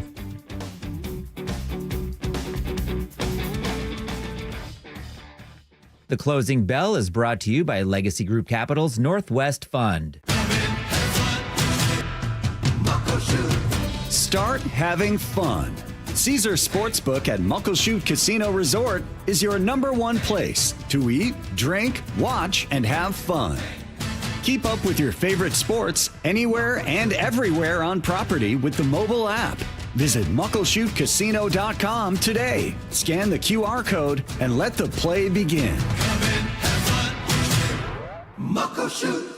Hi, folks. Spike O'Neill for Integrity Roofing and Construction. And I've been telling you for a while about how wonderful I love the crew that came to my home, put our new roof on, put a new insulation in our home. Just the whole way Integrity does business. These guys really do live up to their name. They do the right thing because it's the right thing to do. Integrity Roofing and Construction has a complete integrated design department, which means that when they come in and give you a free estimate on your roof, they'll tell you also the little changes you can make to maximize your investment and get the most dollar return out of your house, plus to make it look and work and function as best as possible. Give Integrity a call at 206-202-ROOF. That's 206-202-ROOF, or check them out online at integrityrc.com. From groceries to home prices, the cost of living in Washington state keeps going up. Now, Olympia politicians are proposing the largest tax increases in state history. Don't be fooled. If taxes go up, we'll all pay even more. Washington needs lower costs, not higher taxes. Tell the politicians no by visiting www.affordablewashington.org. Paid for by the people for an affordable Washington. Top 5 contributors are Washington Alliance for a Competitive Economy, Microsoft, Madrona, T-Mobile, and Amazon. I've always been a super athletic guy, but after I turned 40, I noticed I was slowing down. Instead of hitting the gym after work, I spent my evenings on the couch with a bag of chips. I was gaining weight, losing muscle, and when I did try to work out, I ran out of energy right away. One of my buddies suggested I book a free testosterone check at Revive Health, and that's when I learned that low T doesn't just impact how guys perform in the bedroom. I worked with a provider to create my custom treatment plan, and today I'm feeling stronger than ever. Last week, I even set a new PR at the gym. My only regret is not reaching out sooner. If you're ready to book your free T-check, visit revivemenshealth.com or call 206-529-1111. Again, that's 206-529-1111. Did you know your skin is the largest organ of your body? Huh? That's why you should shower with Old Spice Super Hydration Body Wash instead of plain old bar soap. Love your skin by super hydrating it with vitamin B3 and glorious notes of vanilla and shea. Did you know that my super hydrated skin is the second largest organ of my body? The first is my heart. Old Spice. Men have skin too. Old Spice Super Hydration Body Wash. 24/7 renewing moisture. With daily use. Seems everything costs more these days. Gas, groceries, and when's the last time you checked your wireless bill? When it comes to big wireless, if you're staying, you may be overpaying. Switch to Consumer Cellular to get the same fast nationwide coverage without the big wireless bill. Plans start at just $20 a month, and now for a limited time, new customers can get their second month free. Call 1-888-FREEDOM, visit a store near you, or consumercellular.com and start saving today. Plans include $5 credit for autopay and e-billing. Taxes, fees, and other third-party charges will apply. See website for additional details. Bonneville International Radio Station contests are open to participants 18 years of age or older that are residents of Washington State unless otherwise specified. Employees or agents of the station, Bonneville International Corporation, other area radio stations, or any entity associated with the contest are not eligible to win unless the station otherwise specifies at its own discretion. Persons who have won in the last 60 days from a station contest or event may not be eligible. Full general contest rules are available on mynorthwest.com or in person at the station during regular business hours. Some days I cover up because of my moderate to severe plaque psoriasis. Now I'm hitting the road with clearer skin thanks to Skyrizi, Risankizumab Riza, a prescription-only 150 milligram injection for adults who are candidates for systemic or phototherapy. With Skyrizi, 3 out of 4 people achieved 90% clearer skin at 4 months. And Skyrizi is just 4 doses a year after 2 starter doses. Don't use if allergic to Skyrizi. Serious allergic reactions and an increased risk of infections or a lower ability to fight them may occur. Before treatment, your doctor should check for infection and tuberculosis. Tell your doctor if you have an infection or symptoms such as fever, sweats, chills, muscle aches, or cough, or if you plan to or recently received a vaccine. Thanks to Skyrizi, there's nothing on my skin, and that means everything. Your doctor today about Skyrizi, the #1 dermatologist prescribed biologic in psoriasis, and visit skyrizi.com or call 1-866-SKYRIZI to learn more. You just realized your business needed to hire someone yesterday. How can you find amazing candidates fast? Easy. Just use Indeed. Start at Indeed.com/credit. At Kia of Everett, we make the process of buying your new Kia as exciting as driving it home. The best drive you'll ever take is to Kia of Everett. Simple, easy, fun. Think about your home. Warm in the winter, cool in the summer. If any of these don't work, your quality of life is impacted. For a decade, I've trusted Home Comfort Alliance to fix and upgrade it all. Hi, John Curley here. Upgrade now with incredible savings on ultra-efficient heat pumps. Get up to $5,000 in local utility rebates. And Eastsiders save up to $6,000 with the Energy Smart Eastside program. Plus, Home Comfort Alliance is offering up to 10% off all heat pumps and air conditioning systems through April. Call Home Comfort Alliance, the comfort people. Visit homecomfortalliance.com. It's the Jake and Spike Show. Spike O'Neill here with Mike Lewis, filling in for Jake Skorheim. You know, I have been to the Grand Canyon. I've been to Glacier National Park. I love our national parks.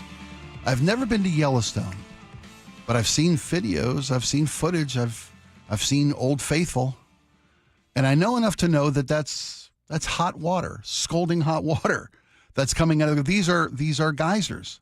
These are natural thermal pools.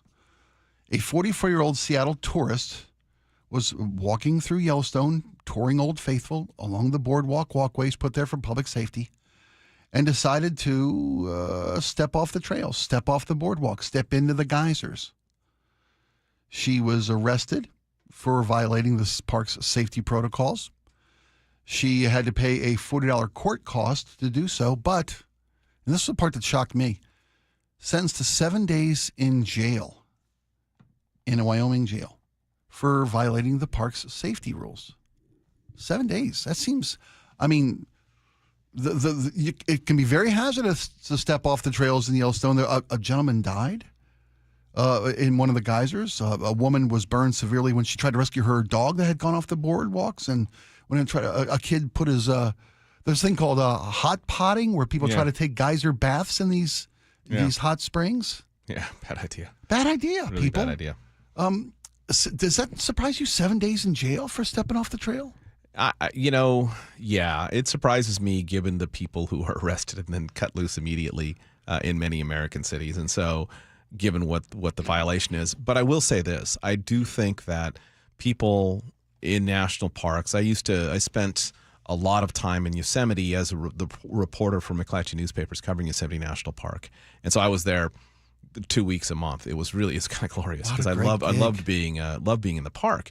And people the rangers kept this secret book of like the most incredibly stupid questions they were asked, like what time do you put the bears away?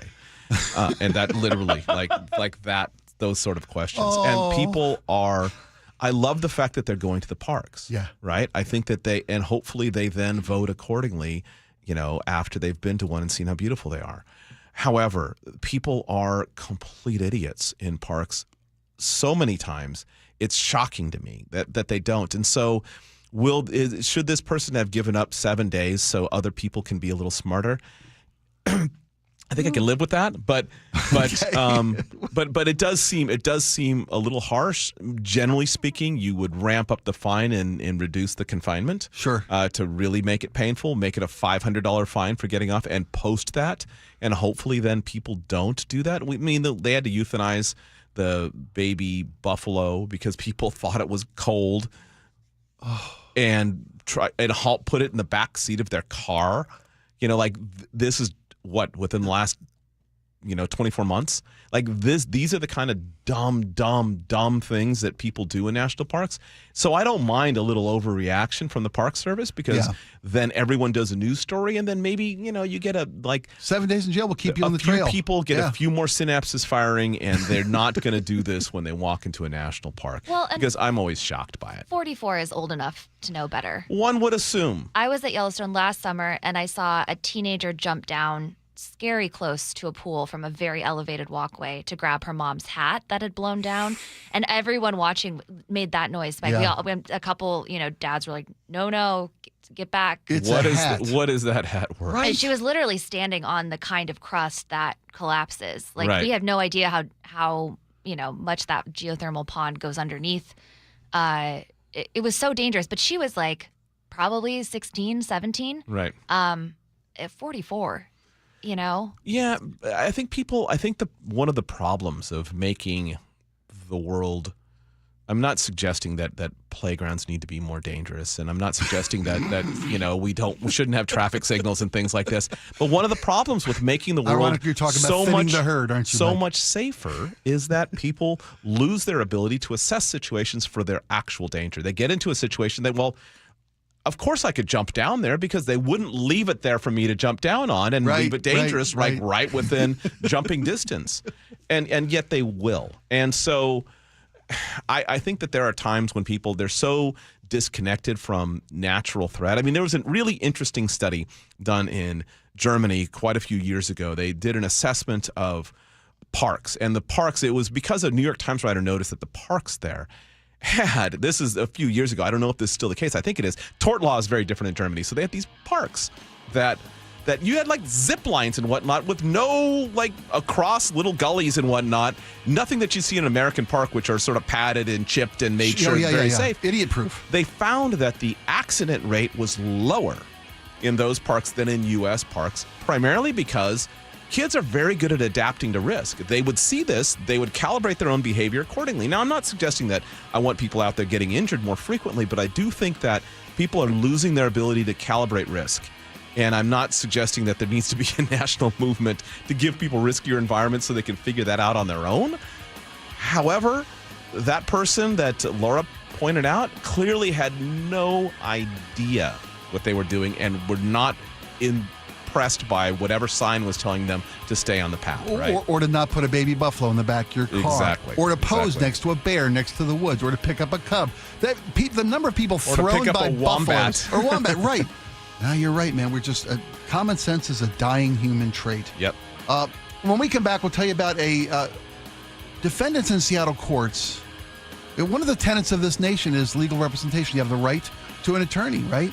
But there are defendants in Seattle courts who have gone weeks without receiving the benefit of legal counsel. We'll tell you how this happens and what we can do about it when we come back.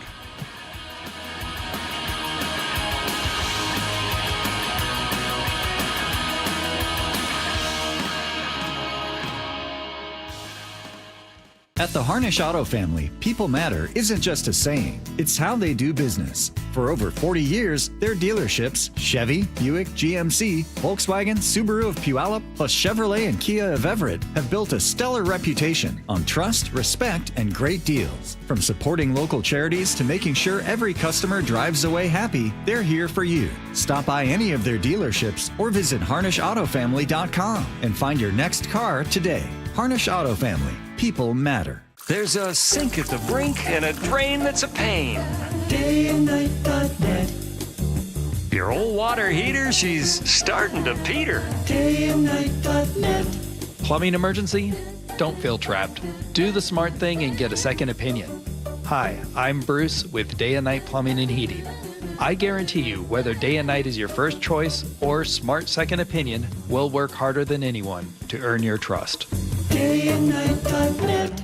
I saw her texting, coming up to a stop sign, and so I saw the accident coming, and she T-boned us. In the blink of an eye, Crystal's life changed when she suffered a severe spinal injury. The pain was something I had never experienced before in my neck. I got massage therapy. I saw a chiropractor. I was prescribed muscle relaxers so I could sleep. I got depressed. Nothing was relieving the pain. Drugs, sleepless nights, and depression. Sound familiar? I'm Dr. Mark Shelley, a chiropractic physician and board-certified functional neurologist. At Sound Pain Solutions, our treatments include high-dose laser combined with spinal decompression and other comprehensive therapies to rehabilitate damaged discs.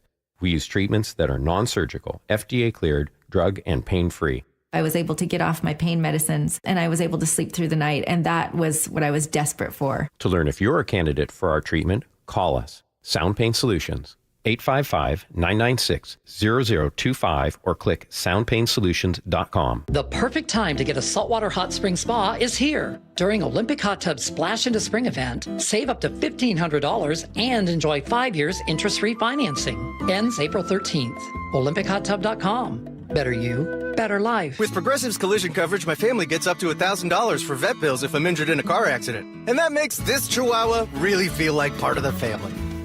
What's that? I don't sound like a Chihuahua? Oh, I'm sorry. What exactly am I supposed to sound like? I guess all Chihuahuas are high-strung, riding around in expensive designer purses. Actually, I prefer riding in cars. So I appreciate that my family protects me with Progressive's pet collision coverage.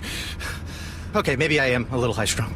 Progressive Casualty Insurance Company and affiliates. Not available in all states. Coverage for dogs and cats is included with the purchase of collision coverage and is subject to policy terms. This is the story of the one who, as a maintenance specialist for a historic high-rise, knows that vintage charm historically needs constant attention.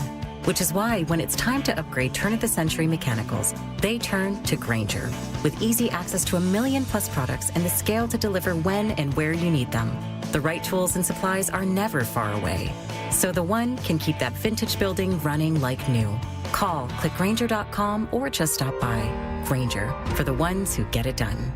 Are you putting off your new kitchen plans? Why wait? Hi, Chad Cicchini, owner of Heritage Homecraft. Call today and ask about our trade-in sale. Years of experience, thousands of happy customers. Heritage Homecraft, 425-485-1600 or heritagehomecraft.com. Your best source for local news. KIRO Newsradio, KIRO FM and HD1, Tacoma, Seattle, Northwest News.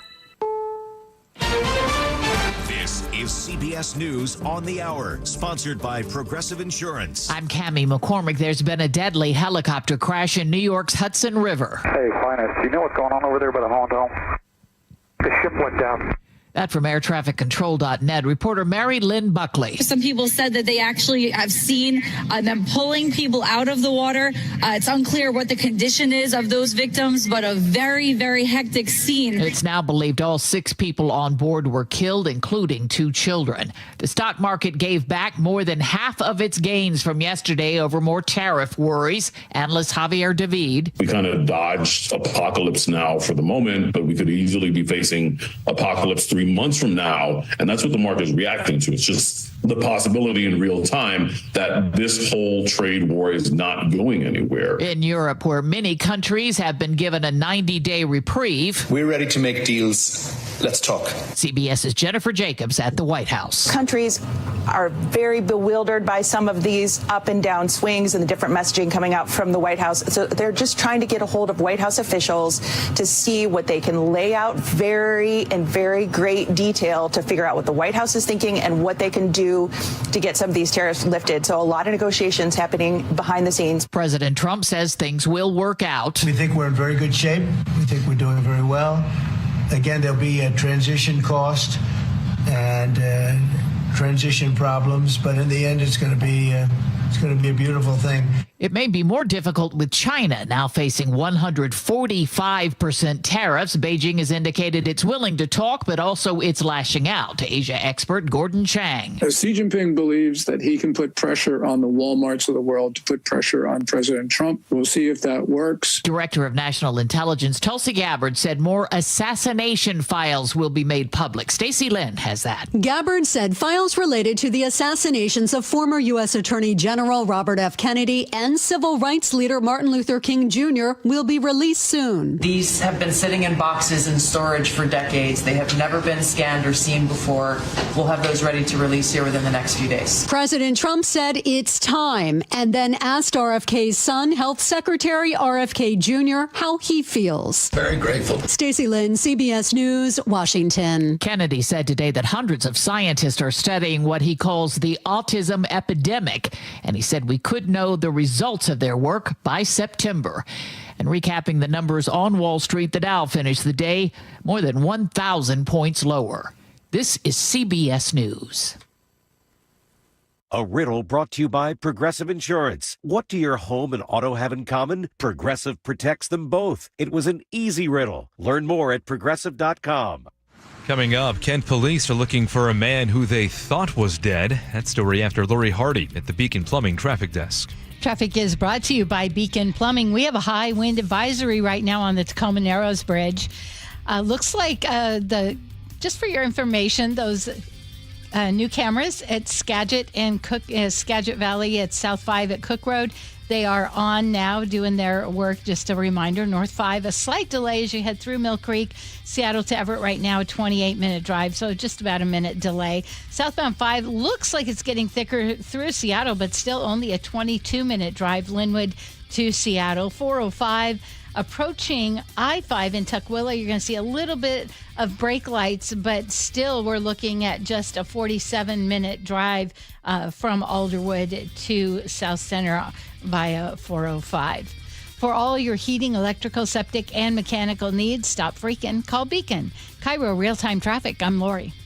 KIRO News Radio 97.3 FM Northwest News. Now, the latest from KIRO News Radio and mynorthwest.com. Good afternoon. I'm Aaron Granillo. A man who Kent police thought was dead may be alive after all. KIRO 7 TV's Lindsay Sheldon reports it's now believed 51-year-old Avon Cobb is on the run. Kent police were trying to arrest Cobb for assault on Tuesday morning, and they chased him to Auburn.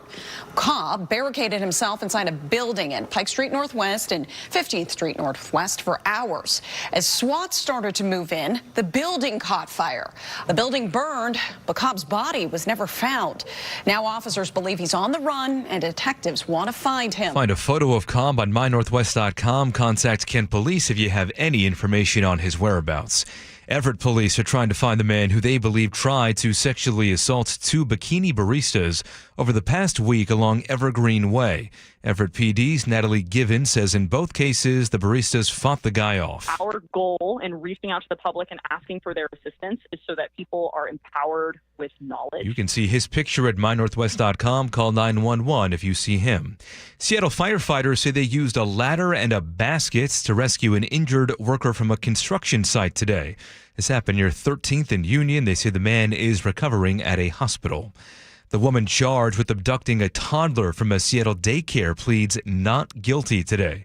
KIRO News Radio's Luke Ducey has more. Police say 46-year-old Kiana Marks convinced a daycare worker to let her inside March 28th. 2 hours after Seattle police issued an Amber Alert, prosecutor's office spokesperson Casey McNerthney says Federal Way police found the toddler safe in the front seat of the suspect's Dodge Charger along with 2 handguns. Anytime that you have a child involved in a crime and a gun involved, that's a big concern. Marks is being held on $500,000 bail. Luke Ducey, KIRO News Radio. Another major injury for a Seattle Mariner. Second baseman Ryan Bliss may miss the rest of the season with a torn left bicep. M's say he'll need surgery in about 4 to 5 months to fully recover. Team already lost its right fielder Victor Robles for at least 3 months with a fracture in his left shoulder. Weather now brought to you by State Roofing and Exteriors. We have steady rain for the next few hours through the evening rush, and then a chance for showers tomorrow with highs in the mid-50s. Right now, 63 degrees in downtown Seattle. I'm Aaron Granillo, KIRO News Radio. Your best source for local news, serving Western Washington and the world with the KIRO News Radio app. Always streaming live on your smart speakers. You're listening to KIRO News Radio, Northwest News. It's the all-new Jake and Spike Show on KIRO News Radio. Welcome back to the show, everybody. So, the right to an attorney is one of the tenets of our legal system. I've been read the Miranda, I've read my rights a few times over the years. What I don't know in person, I picked up from television. You have the right to attorney. If you can't afford, won't be presented for you. Blah blah blah blah blah. So last October, a man dressed in wizard robes. I love this story already. A man dressed in wizard robes allegedly pulled a knife on someone in the University District and threatened to cut his throat. Horrible, horrible. He was arrested and booked into jail where, had all gone according to plan, he would have been assigned an attorney from the King County Department of Public Defense. But for 2 weeks after his arraignment, he sat in jail and no lawyer ever showed up. It wasn't until his pretrial hearing that the judge, the defense, and prosecution realized that he lacked representation. The breakdown scrambled his case, sowing confusion and spurring the judge to order his release. It's one of 15, at least 15 cases identified by public defenders over the last year in which a defendant in Seattle Municipal Court went weeks without being assigned an attorney. How does this happen? What is there a new system being put in place is there cracks in the system? Is it understaffing, Mike? What's going on? Probably all of those things, but it seems like this is an opportunity to put a system in place that checks on people. I mean, they're all dealing every day with jailers. They're dealing every day with the people who are holding them in. And I think that's not in many cases. It's a good thing that they're being held. Yeah, absolutely. But I don't. But they often belong in jail. I don't understand why the Public Defender's Office doesn't get an immediate alert on everyone who has requested an attorney, and why they don't have their own alert system. And I certainly don't know why the jail doesn't either. No one should sit that long. No one should sit that long. The judge did the right thing. And I understand people don't want people released, then we need to create a system that actually tracks them. That's a complete abdication of what our responsibility is as a society. Someone should be, if not fired over this, someone should be reprimanded and then take the opportunity to put a system in place that effectively tracks people while they're in the system to make sure that they are moving through the system in a fair way. Because remember, if this person did need to get processed and potentially released or whatever was going to happen to them, they're taking up space for somebody else who also might need to be inside, right? And costing us money to do so. And it's really appalling. And if the Public Defender's Office can, as a effort, identify these 17 cases, then that information obviously is available. And so if that information is available, you can then put a system in place to track that information and to provide alerts as needed. Apparently, there was a rollout of a new system last year, $54 million case management system that was rolled out a year ago, and has glitches and problems with this system that has led to the Public Defender's Office not being notified when someone comes into jail and qualifies for public defender representation.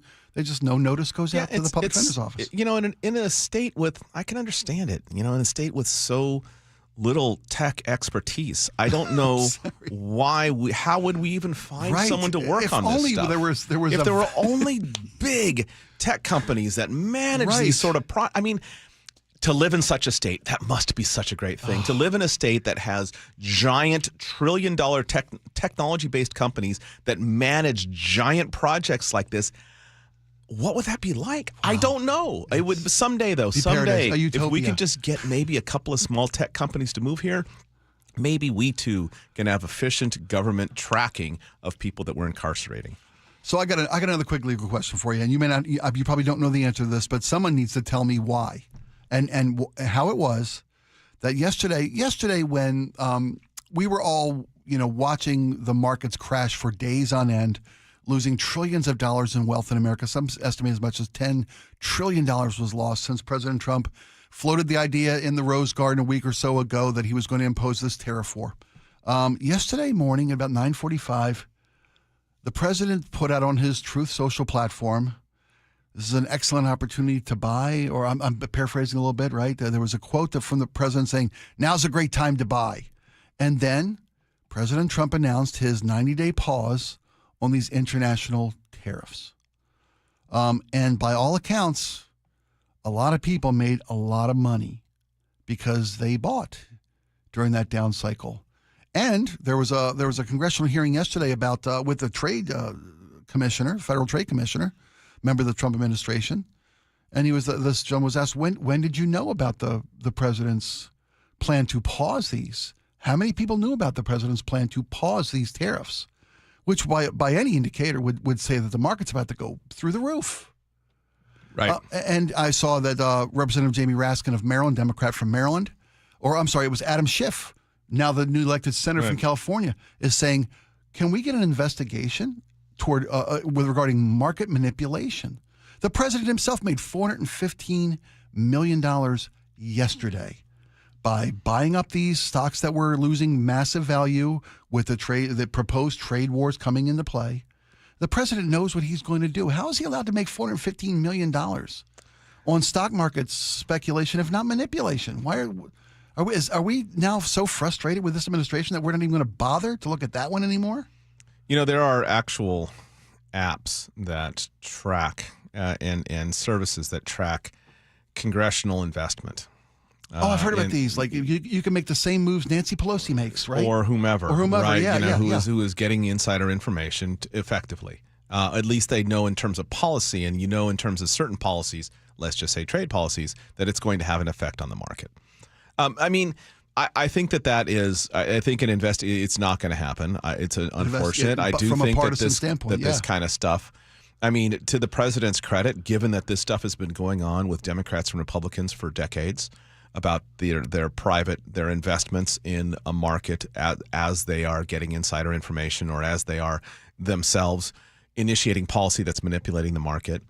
At least with President Trump, he cut other people in on the deal. So, great. I'm not, and this is not. I know you're being facetious. This is faint praise. Yeah, but also, it is these same folks. My guess also lost tens of millions of dollars on Trump policies prior, right? So you have to talk about both. That's fair. That's very fair. And I think that him saying that, I sure for many people they got back to zero.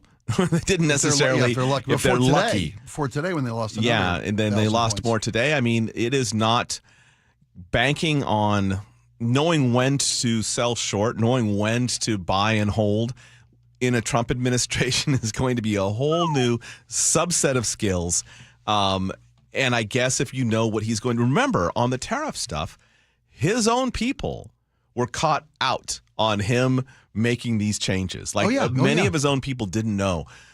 I am not excusing this in any way. You should not be talking about that stuff. You should not be foreshadowing, although rest assured, every person who does, every other country that does business with the United States is now going to start paying attention to Truth Social. So I imagine the subscriber base is going to go up. They're at least going to know where U.S. policy is headed, at least in some areas. But I don't know that necessarily that these folks who made money on this, maybe they all got lucky and didn't lose money the first time around. But if they're all in the stock market, they lost a ton early. I mean, well, a lot of these people got information prior to that meeting in the Rose Garden last week that these were coming, and they sold off. I mean, Marjorie Taylor Greene's been pointed out this week in the news that sold a massive amount of stock prior to that, and then bought up when it was low, 40% below value from a week earlier, right? And then made a killing yesterday when the pause was announced.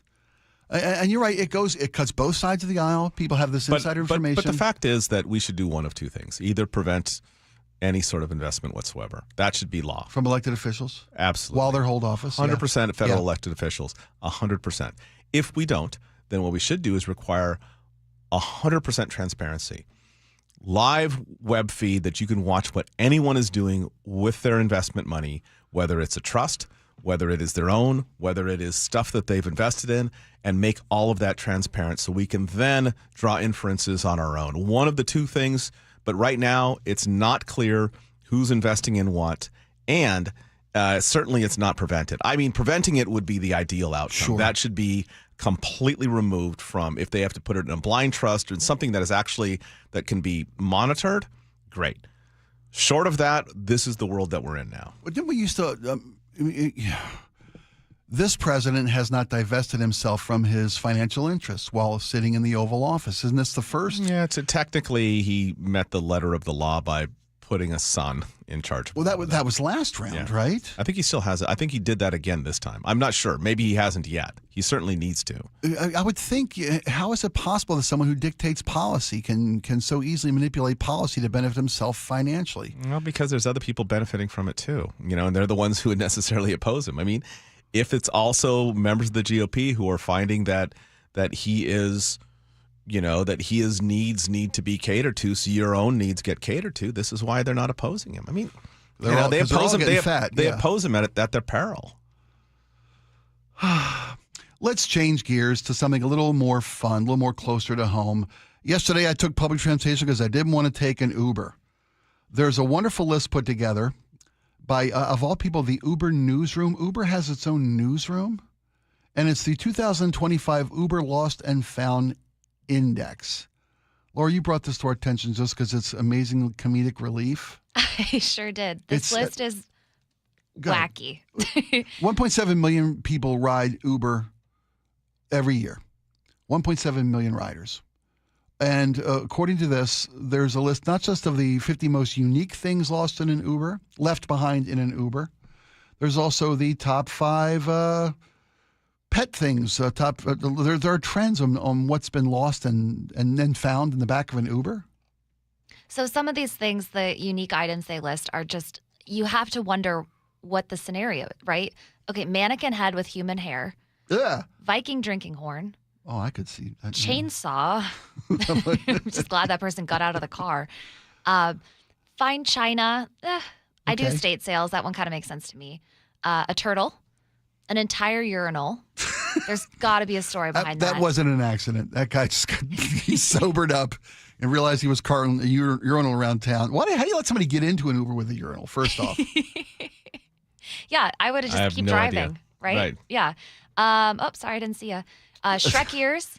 That feels like a party thing, right? Yeah, it does. Yeah. Witch's broom. I need the authenticity verified. Unicycle. 2 mattresses. Again, if you had a witch's broom, wouldn't you just use that for transportation? Well, yeah, it's not it's a knockoff. It's not a real one. You bought it on Temu. Traffic cones. A unicycle. That's hilarious. An aquarium. You left your aquarium in the Uber, really? 15 hookahs. Same guy? That seems like a lot. Plunger's pretty gross. A sewing machine. Hoverboard and a mini fridge. 10 live lobsters. Look at that. So I got hit with not an Uber, but a Lyft violation recently for something that I brought in. Oh. And it could have made this list, I think, for how bizarre it was. I got in when I was in Australia. We visited the Big Banana, which is smaller than you would think, but you can still walk inside of it. And my favorite thing about that stop on our road trip was there's this huge Big Banana gift shop with every banana-themed thing you could possibly want. Banana pens, banana keychains. banana stickers, and I bought. Could you buy an actual real banana? No. Ironically, not sold there. Yeah, that's what I guess. Strange enough. Go ahead. Yeah, I'm down sorry. the street. I didn't mean to. No, actually, I think you probably could because it was an amusement park on an old banana plantation. Gotcha. So imagine you just walk out into the fields, right? But I bought a banana-shaped water gun. It was like $3 and definitely the weirdest souvenir that I picked up. But I went to a party a couple weeks ago, a birthday party, and I brought the banana-shaped water gun in the Uber with me, and I filled it with wine. Right. Because it was an anything but a cup party. Oh, I see. Yeah. So, Makes sense. So thematically that worked. Mhm. Right. Yeah, I thought this is perfect. An immediate use for this bizarro souvenir I that I no longer decided to regret live my with. purchase. Yeah. I love my purchase. I was like, oh my now. gosh, I knew it would come in handy. But I took it in the lift and I'd already filled it with alcohol before I got in. And it was leaking a little bit. So I held it outside the window and explained to the driver like what was happening, what this was. And it's so funny when we were driving and I'm holding this banana-shaped water gun. I'm like, do you think they're going to think it's a banana or a gun first? And then the next morning, I get an email saying you violated our terms of use. You had an open container of alcohol in the lift. To which I don't think this is fair because I did not fire that gun, so to speak, in the back of this lift. I hear you. You weren't drinking from the banana. I was not drinking from the It banana. was a closed container. Absolutely true. I think that's spot on. Trigger closed the whole time. Safety on. Yeah. Safety on, of course. But that's not the way it works, right? Open and closed containers. I mean, what do you mean? How so? I mean, if you're not drinking from it, it's a closed container. If it has the seal broken, it is an open container. Okay, well, I kind of understand. owner, Like, he if knows. I'm in the back of a lift and I'm like drinking a White Claw, that feels like a violation. But holding something. Well, so I thought though, because one of the exceptions to the open container rule in vehicles is when you have essentially it's a limousine service, right? So so if you are in a big van or a motorhome and you are not in the driver's area and you are not driving, you can in many cases, depending on the vehicle, blah, blah. And I always thought that in an Uber, generally speaking, I mean, I can't imagine that half the people in Las Vegas aren't getting into an Uber because you can walk around town with your drink. 4 foot tall souvenir drink. Exactly. Oh, yeah. And so I'm a little surprised. I mean, I think, an alcohol-filled banana holding it out the window, I can understand the Uber driver being a little confused about that. Here's the thing. He was laughing along. So then So I why kind did he of felt report you? I kind of felt like That's odd. he did us dirty. Yeah, no He kidding. was like, "Oh, that's so funny. Have fun at the party." Like he was chatting and seemed to enjoy Maybe the he joke mentioned of it it to all. a supervisor or something, and then they wrote you There up. you go, Mike. You're on it, man. Yeah. That makes so me feel less betrayed. they gave you a list some of the weirdest So are you things. now banned from Uber? Oh, yeah. Can you still take an No, Uber? it was considered a warning shot. So to speak. Haha. You bring any grapes, that's also sealed. Shot across the peel. Nice. Not yet smashed. No, so yeah, I'm fine. But if I get hit with another violation, then my account will be in question. So we told you the weirdest things. What are the 10 most common things left in an Uber? I bet you guys can get all of them. The 10 most common I'm things sure left cell behind an phones, Uber. Cell phones I'm number sure 1, Mike. keys, Keys I'm number sure 3. Glasses. Glasses number 6. I'm sure. Look at you, man. Briefcase or laptop. No, not on there. Wow. Oh, wow. No. I'm going to give you luggage. I'm good. The judges are going to give you luggage. Also available, clothing, passport, headphones, wallet. No headphones. Oh, wallet was the number 2 thing. And, of course, water bottle. And vape. Vape. Did you mention vape? That I didn't one's mention funny. Vape's funny. People get twitchy real quick. But they're not addicted. No, not at all. Miss Banana full of wine. Okay. Thank you. You betcha. When we come back, we'll tell you about a brand new trend among young people these days. They're not waiting for retirement because all you hear about are people who worked their whole lives, retired, and then they met their maker within a brief amount of time. Didn't get to live the golden years they had worked so hard to save for and look forward to. There's a trend among the young people. They're not waiting anymore to retire to have their fun. We'll tell you all about it next. Jake and Spike Show with Mike Lewis.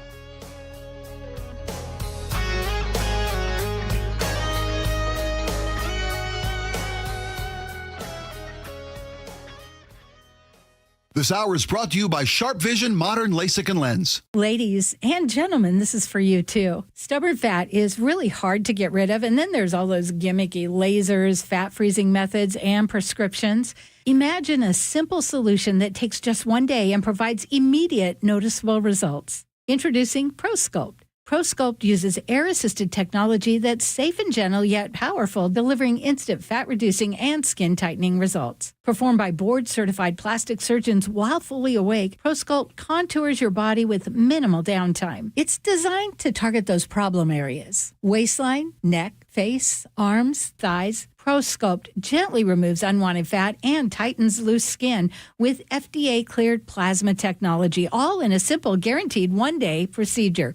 ProSculpt is one and done. Schedule your free consultation at prosculpt.com for $250 off. For powerful permanent fat removal and skin tightening that works for ladies and you men, it's prosculpt.com.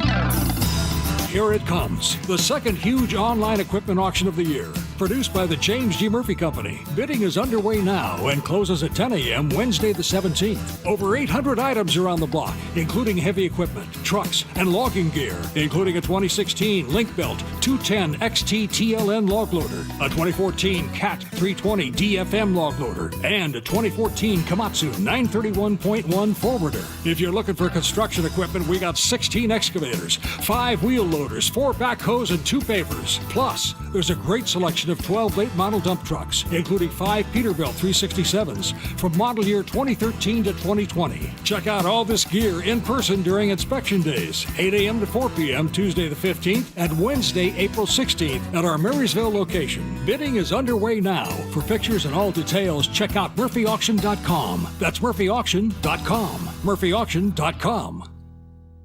Hey, it's me, the foul pole at T-Mobile Park. But it's about time they call me the fair pole, because those are the moments I live for. When Cal's up to the plate, I'm always on high alert. The big dumper with a 2-run blast. And then there's Randy Arozarena, launching missiles into the stands, flipping his bat so high it practically reaches my eye level. Blasted back, Randy Arozarena strikes again. And J-Rod, heck, when he connects, he makes the whole building shake. And it's gone. Goodbye, baseball. Julio Rodriguez. So come on down and take a seat beside me. You might even go home with a souvenir. Mariners baseball. Tridents up. Don't miss out on great giveaways at T-Mobile Park all month long. Tomorrow, you can score a Mariners corduroy hat thanks to Alaska Airlines. And later this month, check out City Connect Captain's Hat Night on Friday, April 25th, and Moose Shoulder Plush Night Saturday, April 26th. Go to mariners.com to lock in your seats today. When might you be buzzed? When you suddenly love everything. You guys, I love this song. I love these nachos. I love our kickball league. Ugh! I love this guy. What's your name? You know what I'd love? A ride when it's time to head out. If you see a buzzed warning sign, call for a ride when it's time to go home. Buzz driving is drunk driving. A message from NHTSA and the Ad Council. I love your car. Is this real leather? Harbor Freight knows time is money, so for our Spring Black Friday sale, we're getting straight to the deals. This weekend, you get 35% off jack stands, 56-inch roll cabs under $800, and 2,300 PSI electric pressure washers under $190. See? Straight to the point, so you can get straight to the savings. Whatever you do it for less at Harbor Freight. Valid until April 13th, 2025 while supplies last. Limitations apply. It's a new year, but many seniors are struggling with the same old problem: high prices and rising property taxes. We're here with our friend Steve Teitler of Best Mortgage, and he says a reverse mortgage may be the answer. Many seniors cannot afford to stay in the home they love. A reverse mortgage gives them access to equity in their home without having to sell. They can pay off their mortgage if they have one, and maybe pull some extra cash out of their home, and best of all, they have no mortgage payment the rest of their life. But as you always say, a reverse mortgage is not for everyone. That's right. Avoid the high-pressure sales pitch from those out-of-state call centers. I give you a consultation, not a sales pitch. I'll tell you if a reverse mortgage is right for you, and I always tell you if it's not. Honest advice you can trust from the reverse mortgage experts. Best Mortgage. The VA loan experts and debt consolidation specialists, too. 425-649-6000. Best Mortgage. 425-649-6000. Charlie Harder here. When your hot turns to cold, you better think fast. Fast water heater. Call 1-800-THINK-FAST. That's 1-800-THINK-FAST or fastwaterheater.com. You better think fast. Fast water heater. KIRO News Radio 97.3 FM Northwest News. Now, the latest from KIRO News Radio and mynorthwest.com. Good afternoon. I'm Aaron Granillo. U.S. stocks give back some of their gains from yesterday's historic rally. The Dow today plunged more than 1,000 points over tariff worries. NASDAQ lost more than 4%. Economist Diane Swong says Americans are worried about inflation. Uncertainty, which is, a base human emotion, is something we measure as economists, and measures of uncertainty globally have eclipsed the pandemic. Meantime, the White House says there was no market manipulation following President Trump's recent post about the stock market. Here's CBS's Linda Kenyon. Hours before he announced he was pausing some of his trade tariffs for 90 days. On Truth Social, he wrote, quote, "Now is a great time to buy." Ethics lawyers and several Democratic senators say giving stock tips like this based on inside information is a clear violation of securities law. The White House says, quote, "It is the responsibility of the President of the United States to reassure the markets and Americans about their economic security." Linda Kenyon, CBS News, the White House. Seattle Police Department says it wants to set the record straight over a vehicle seen near Denny International Middle School this week. Parents were told by the principal it was an ICE vehicle. Detective Eric Munoz says that's false. The vehicle belongs to SPD. One of the vehicles that was seen was our tactical SWAT vehicles, providing support and assistance and safety to our public, specifically to our school children. And the Seattle ICE field office confirms it was not one of theirs. Amazon drivers as first responders. KIRO News Radio's Frank Lenzi reports the company tried out the idea in Europe. Amazon put defibrillators in some of its delivery vans in Europe during a pilot program beginning in late 2023. It started in Amsterdam, then expanded to London and Bologna, Italy. According to documents seen by Bloomberg, a few dozen drivers in each city carried the devices. Those documents say several of the drivers got alerts from citizen first responder apps about people having heart attacks. And when they got to the scene, first responders were already there. The pilot program lasted a few months. Now an Amazon spokesperson tells Bloomberg the company's looking at additional opportunities for future programs. Frank Lenzi, KIRO News Radio. At 2:33 now, we check the roadways with Lori Hardy at the Beacon Plumbing Traffic Desk. This traffic report is brought to you by the Harnish Auto family.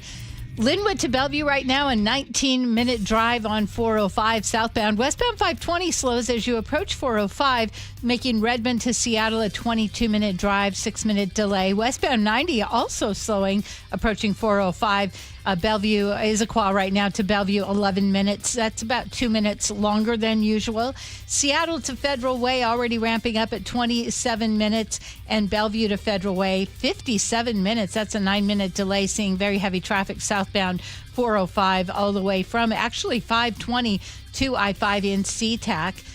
Looks like the Port Townsend Coupeville Ferry is out of service until further notice due to weather, along with a high wind warning on the Tacoma Narrows Bridge, and the Hood Canal Bridge just closed for some of that maintenance work, so you can expect it up to 60 minutes, so maybe by 3:30 it will reopen. Over 40 years, the Harnish Auto family has built stellar reputation on trust, respect, and great deals.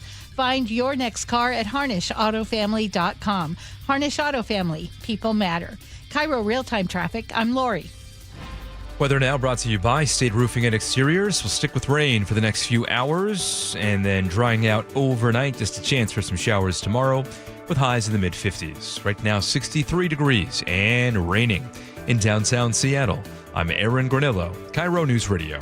Your best source for local news. You're listening to KIRO News Radio, Northwest News.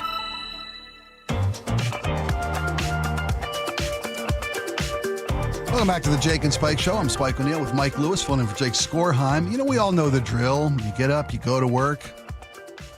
Every once in a while, you get a little break, take a little vacation. You save for the future. You save for retirement. You do this day in, day out, year after year. until it's finally time to reap your reward, your hard-earned retirement. And if you're like most people, you're gone in about 3 years. What a horrible, horrible future to look forward to. There's a trend now amongst the younger generation, Gen X, that they're not waiting. There's a story in the New York Times about a number of different young adults who have, first off, people of this new generation leave their employer far more often than any previous generation. On average, most people in Gen X, the millennials and Gen Z even more so, have about 7 employers during the course of their lifetime. The idea of getting on with a company young, staying there for life, building a pension, building a retirement account, and being loyal to your employer, that's an antiquated point of view. Now folks of the younger generation aren't waiting for retirement. They're taking sabbaticals. They're taking what is being termed micro-retirements. When you leave a position and it's time to move on to the next, they'll, of course, if they can, save ahead of time, build up a little bit of a financial cushion, and spend a month, spend 3 months resting, recuperating, self-caring, traveling, doing all the things that some people never get to do because they put it off toward retirement and never really realize those golden years. Well, certainly don't realize them when they're young enough to really enjoy them. Right? Exactly. When by the time you've not, when you can go your climb back isn't Machu working anymore Picchu, and yes. your hips need replacing. Yeah. Suddenly you can't do all the stuff that you wanted to do when you were young. It seems genius. I think it's a great idea. I always counsel people whenever they ask me about, certainly back in the newspaper days or journalism days, when people would say like they're thinking about this position or that, I said, look, one of the things it's harder to negotiate, certainly in journalism it was salary. One of the things easier to negotiate is vacation. And because that is not considered the same cost. Now, there are places that have very strict standards if you're a new employee, it's 2 weeks or whatever. Yeah. But it's oftentimes there's more flex there than you realize. And if you can bake that into your job, good. But if you can't bake that into your job and you're going to take a new gig, if they really want you to come on board and it's not, and the place isn't on fire and you're not a firefighter that they're hiring. You've got the luxury of time. You can, if you start off negotiating, like I have got things to do, whatever it is, fill in the blanks. I can start in November. There are a lot of places that will flex because if they're getting something they really want and they don't have that person right now, they'll flex a couple of months for you. If you can do that when you're changing jobs, great. But if you can't find that, I think the break between jobs, it depends on the economy. It depends on the field that you're in. There are sometimes those opportunities are going to pass you by. But if you're not living to work, right, then I think that this is a great trend. I have no problems with it whatsoever. I do think the old models are pretty outdated, and a lot of people worked until they could no longer enjoy their retirement, and that's when they retired. And so if you can find some ways to do a reset or a reboot, to get all that stuff done, to live a little healthier and a little happier, see people for longer periods of time, visit family, all of those sort of things, travel, you can afford it, do it. If this puts you back, and I'm not a parent, but if it puts you back on your parents' couch, don't do it. I'm just speaking for parents. No, I hear you. And don't take on debt to do it, too. I've seen people, there was a story a while back about people who would open up credit cards and then take the month. And I get you about resetting, about self-caring, about, just relaxing, not having that gloom of pending, got to go to work, got to go to work, got to go to work. I never contemplated negotiating a sabbatical before you start a position. That's a brilliant idea. Well, and if you've got the luxury of time, and like you said, you're not going to a place that's on fire. Totally. I mean, and I had a friend back in a place I used to work who decided to burn her, she had 10 days. She had maybe had qualified at this point for maybe 3 weeks of vacation and took, I guess that would be 12 days of it in summer, creating nothing but 3-day weekends, which I thought kind of a good idea. I was like, I got a wave of jealousy. And she would tell you she had a phenomenal summer, like every single time. And I don't remember if it was Friday or Monday that she took. She just did the whole summer of having nothing but, she said like she got so much more done. Yeah. She enjoyed work more and enjoyed her time because she decided rather than take that frenzied 2 weeks or whatever for a vacation, she just turned it into like a summer of holidays. And I thought like that's such a smart move. It really is. And she got that nice balance that she was seeking. And when you take the 2 weeks to cram everything in, work builds up. When you're gone, you got to come back to this dread of this mountain of paperwork and unanswered emails when you get back. I love the idea of a 3-day weekend summer. That's also well, especially here too, because our right. good weather is such exactly a her limited point. window. Yes. Yeah. Yep. Would you let me take Wednesdays off? If you were able to take Wednesday off every week, you would never work more than 2 days in a row. Yeah, I think that little microbursts of work. I think that would be an interesting thing to do. I would have to see how I would try it for a couple of weeks. I suspect having the 3 days, because then you have whenever you get off work on say Thursday or whatever, you could actually go somewhere, perhaps maybe a little bit of backpacking or something, or whatever it is that you do. But I like that. I mean, not ever working more than 2 days in a row. I mean, it's appealing, isn't it?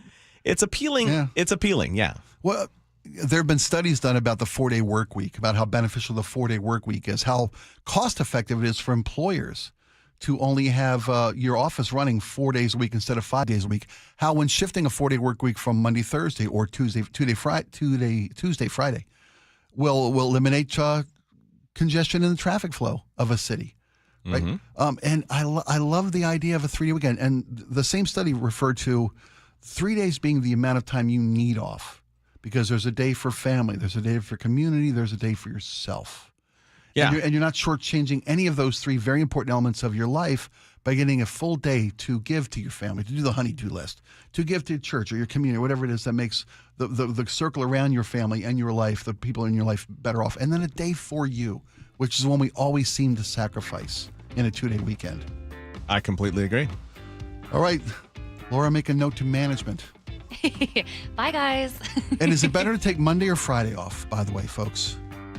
If you got a 3-day weekend granted to you, Brady, what's a better day to take off, Monday or Friday? Friday. Everyone else is busy Sunday, going to bed. Can't do anything Sunday nights. Take Friday off. Look at this youth. Yeah. Wisdom and youth. I'd say I'd have to go with Friday. Friday, yeah. Plus, you can also travel a day earlier. Yeah, and beat the whatever the Friday backup is from ferries to airports. And I think if you say I hate Mondays, I'll never work another Monday, all of a sudden your Tuesday's actually your Monday at that point. All right, when we come back, we'll bring your text to life. We thank you guys always for taking part in the show. 888-973-5476, our text line. We'll read the best of your text when we come back.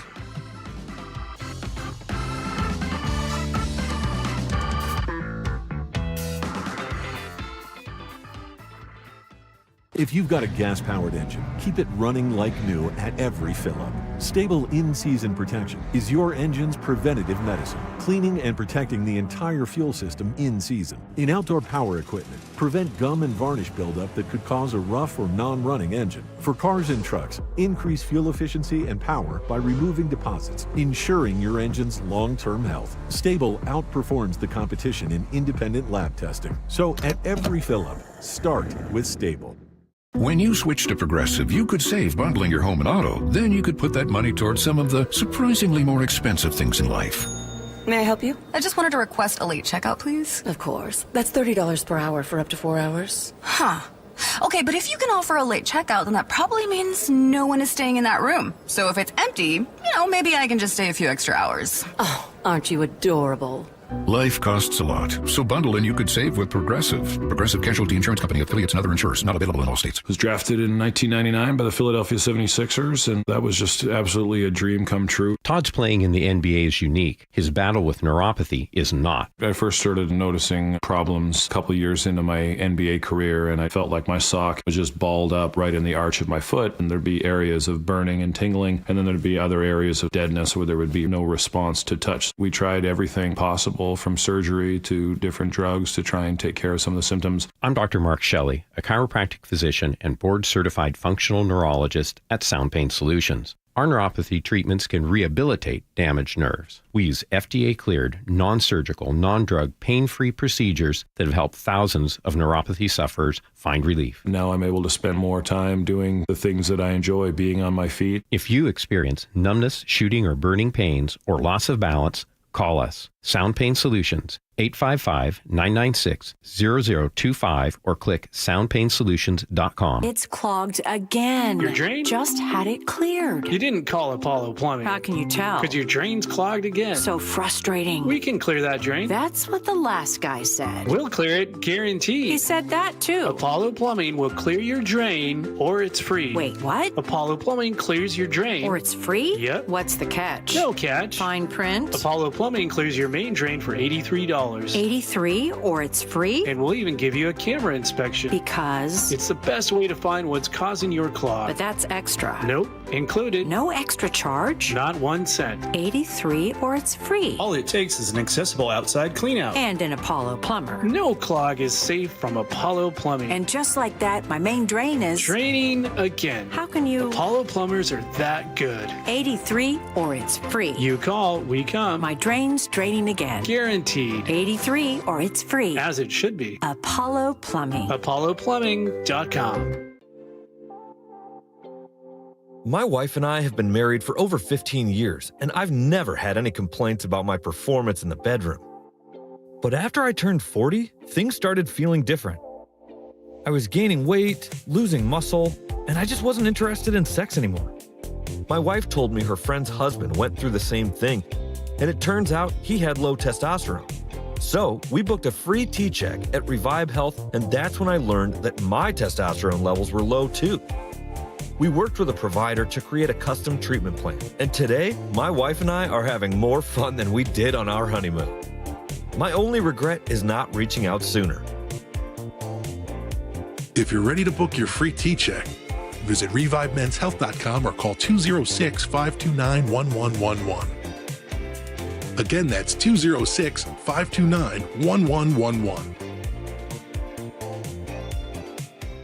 Endless hours of research, seeking referrals, dozens of calls. Hiring the right attorney can be a challenging process during an already difficult time. J.P. Pendergast with Pendergast Law explains. In Washington State, Tom, there are thousands of attorneys to choose from. Referrals and online research can be helpful, but discovering the right attorney requires a conversation. It can be hard to identify integrity and authenticity without that interaction. So, what do you recommend? We encourage anyone looking for personal injury representation to call for a free consultation with our team before making a decision simply based on referrals or online research. Accident victims need an attorney that listens, demonstrates honesty, and is genuinely understanding of their unique circumstances. The care, attention, and preparation that our firm provides throughout the case mirrors the effort involved when taking on the insurance companies. Save time and avoid mistakes after an injury. Contact the caring and compassionate team at Pendergast Law. If you or a loved one has been injured in a car accident, call Pendergast Law. We can help. Steel walk behind, zero turn, and stand-on mowers are built to get the job done. Shop online or at your local Steel dealer. Steel, let's go mow. Gray whales are back in the Salish Sea. Family-run Puget Sound Express offers guaranteed whale-watching tours departing from Edmonds. Don't miss Seattle's most popular and well-reviewed whale tours. Book online at PugetSoundExpress.com. Safety comes first. When money is tight, don't neglect maintenance on your vehicle. Keep it safe. At Bucky's Complete Auto, we have you covered with available financing. For over 50 years, Bucky's Complete Auto has been servicing and repairing cars and trucks with modern-day technology and good old-fashioned customer service. There's a Bucky's just about everywhere for oil changes, wiper blades, brakes, tire rotation, tune-ups, and factory maintenance. No appointment necessary and financing's available. Check Bucky's.com for the location near you.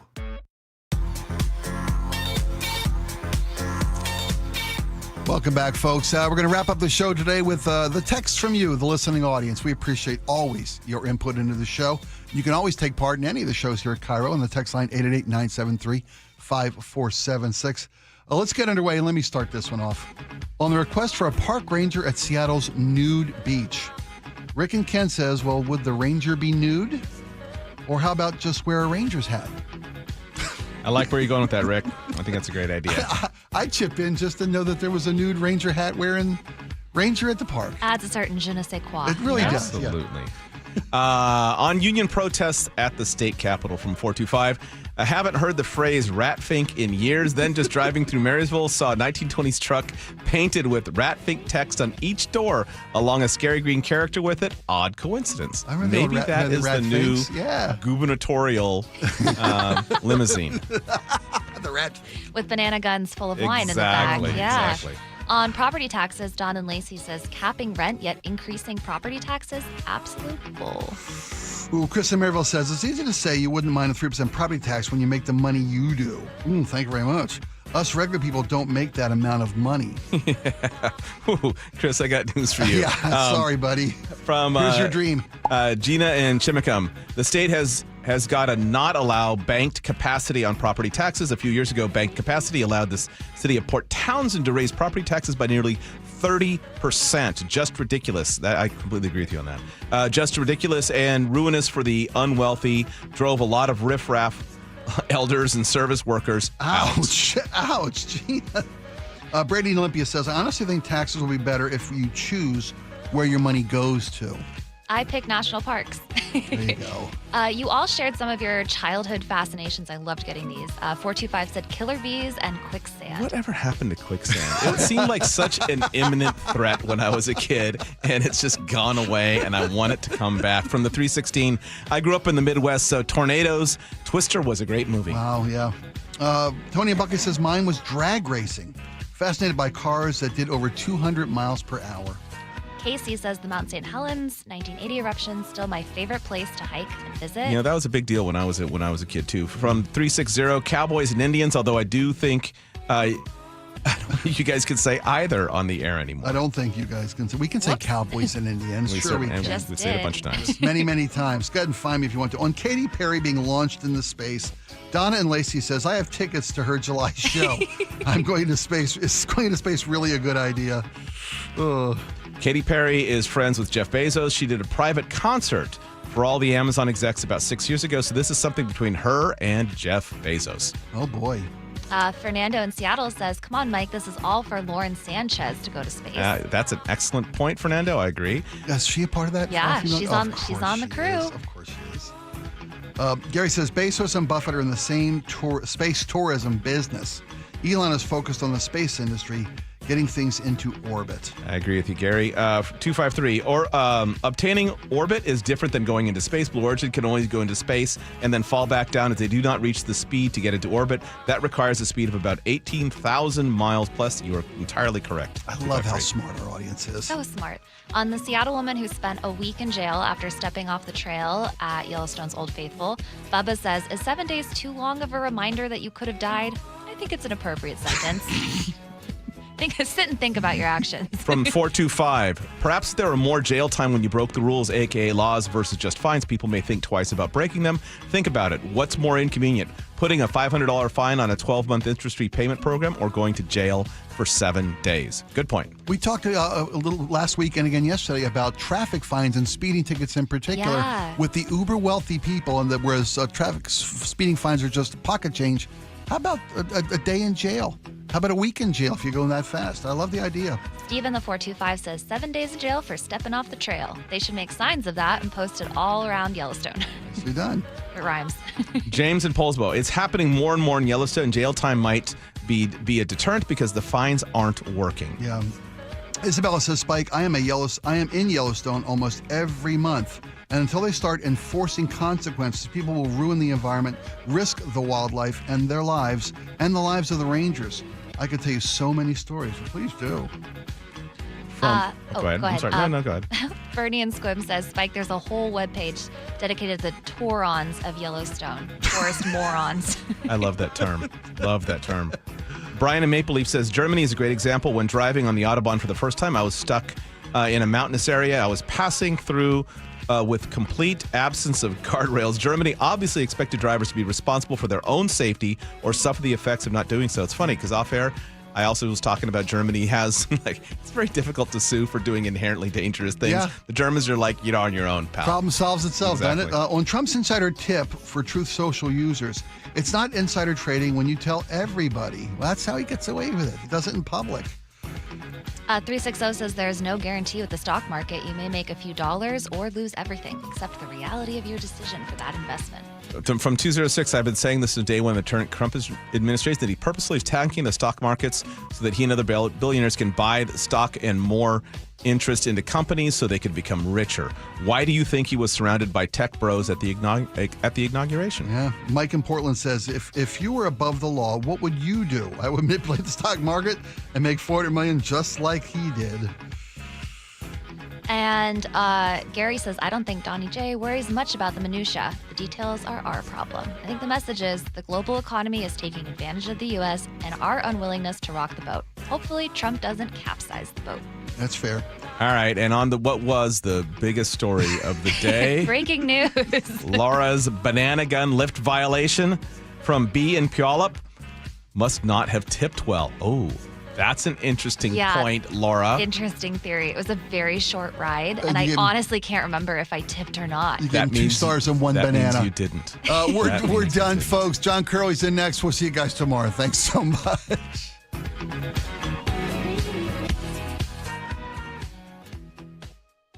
Hi, this is Keith Dashafee, owner of Pella Windows and Doors of Western Washington. Are you ready to enhance your home with stunning, energy-efficient windows and doors? At Pella, we offer top-quality products with innovative designs and exceptional craftsmanship. And right now, we're offering an amazing deal. Enjoy 12 months with no interest and no payments, or get 40% off qualifying installs. My team is dedicated to helping you every step of the way. Visit PellaPNW.com to schedule your free appointment today. That's PellaPNW.com. State officials say there's a $12 billion hole in the budget, and fixing it is an emergency. But just a few years ago, the state had a budget surplus just as large. And only a few months ago, state government added billions more in spending. Tax collections are at record high. Some state officials say tax revenues are below average. Not quite adding up. To see the numbers for yourself and learn more about the state budget, visit budgetbreakdown.org. That's budgetbreakdown.org. Hey, Brock Ewart here, along with IRG Physical and Hand Therapy President and CEO Shannon O'Kelly. The weather is warming.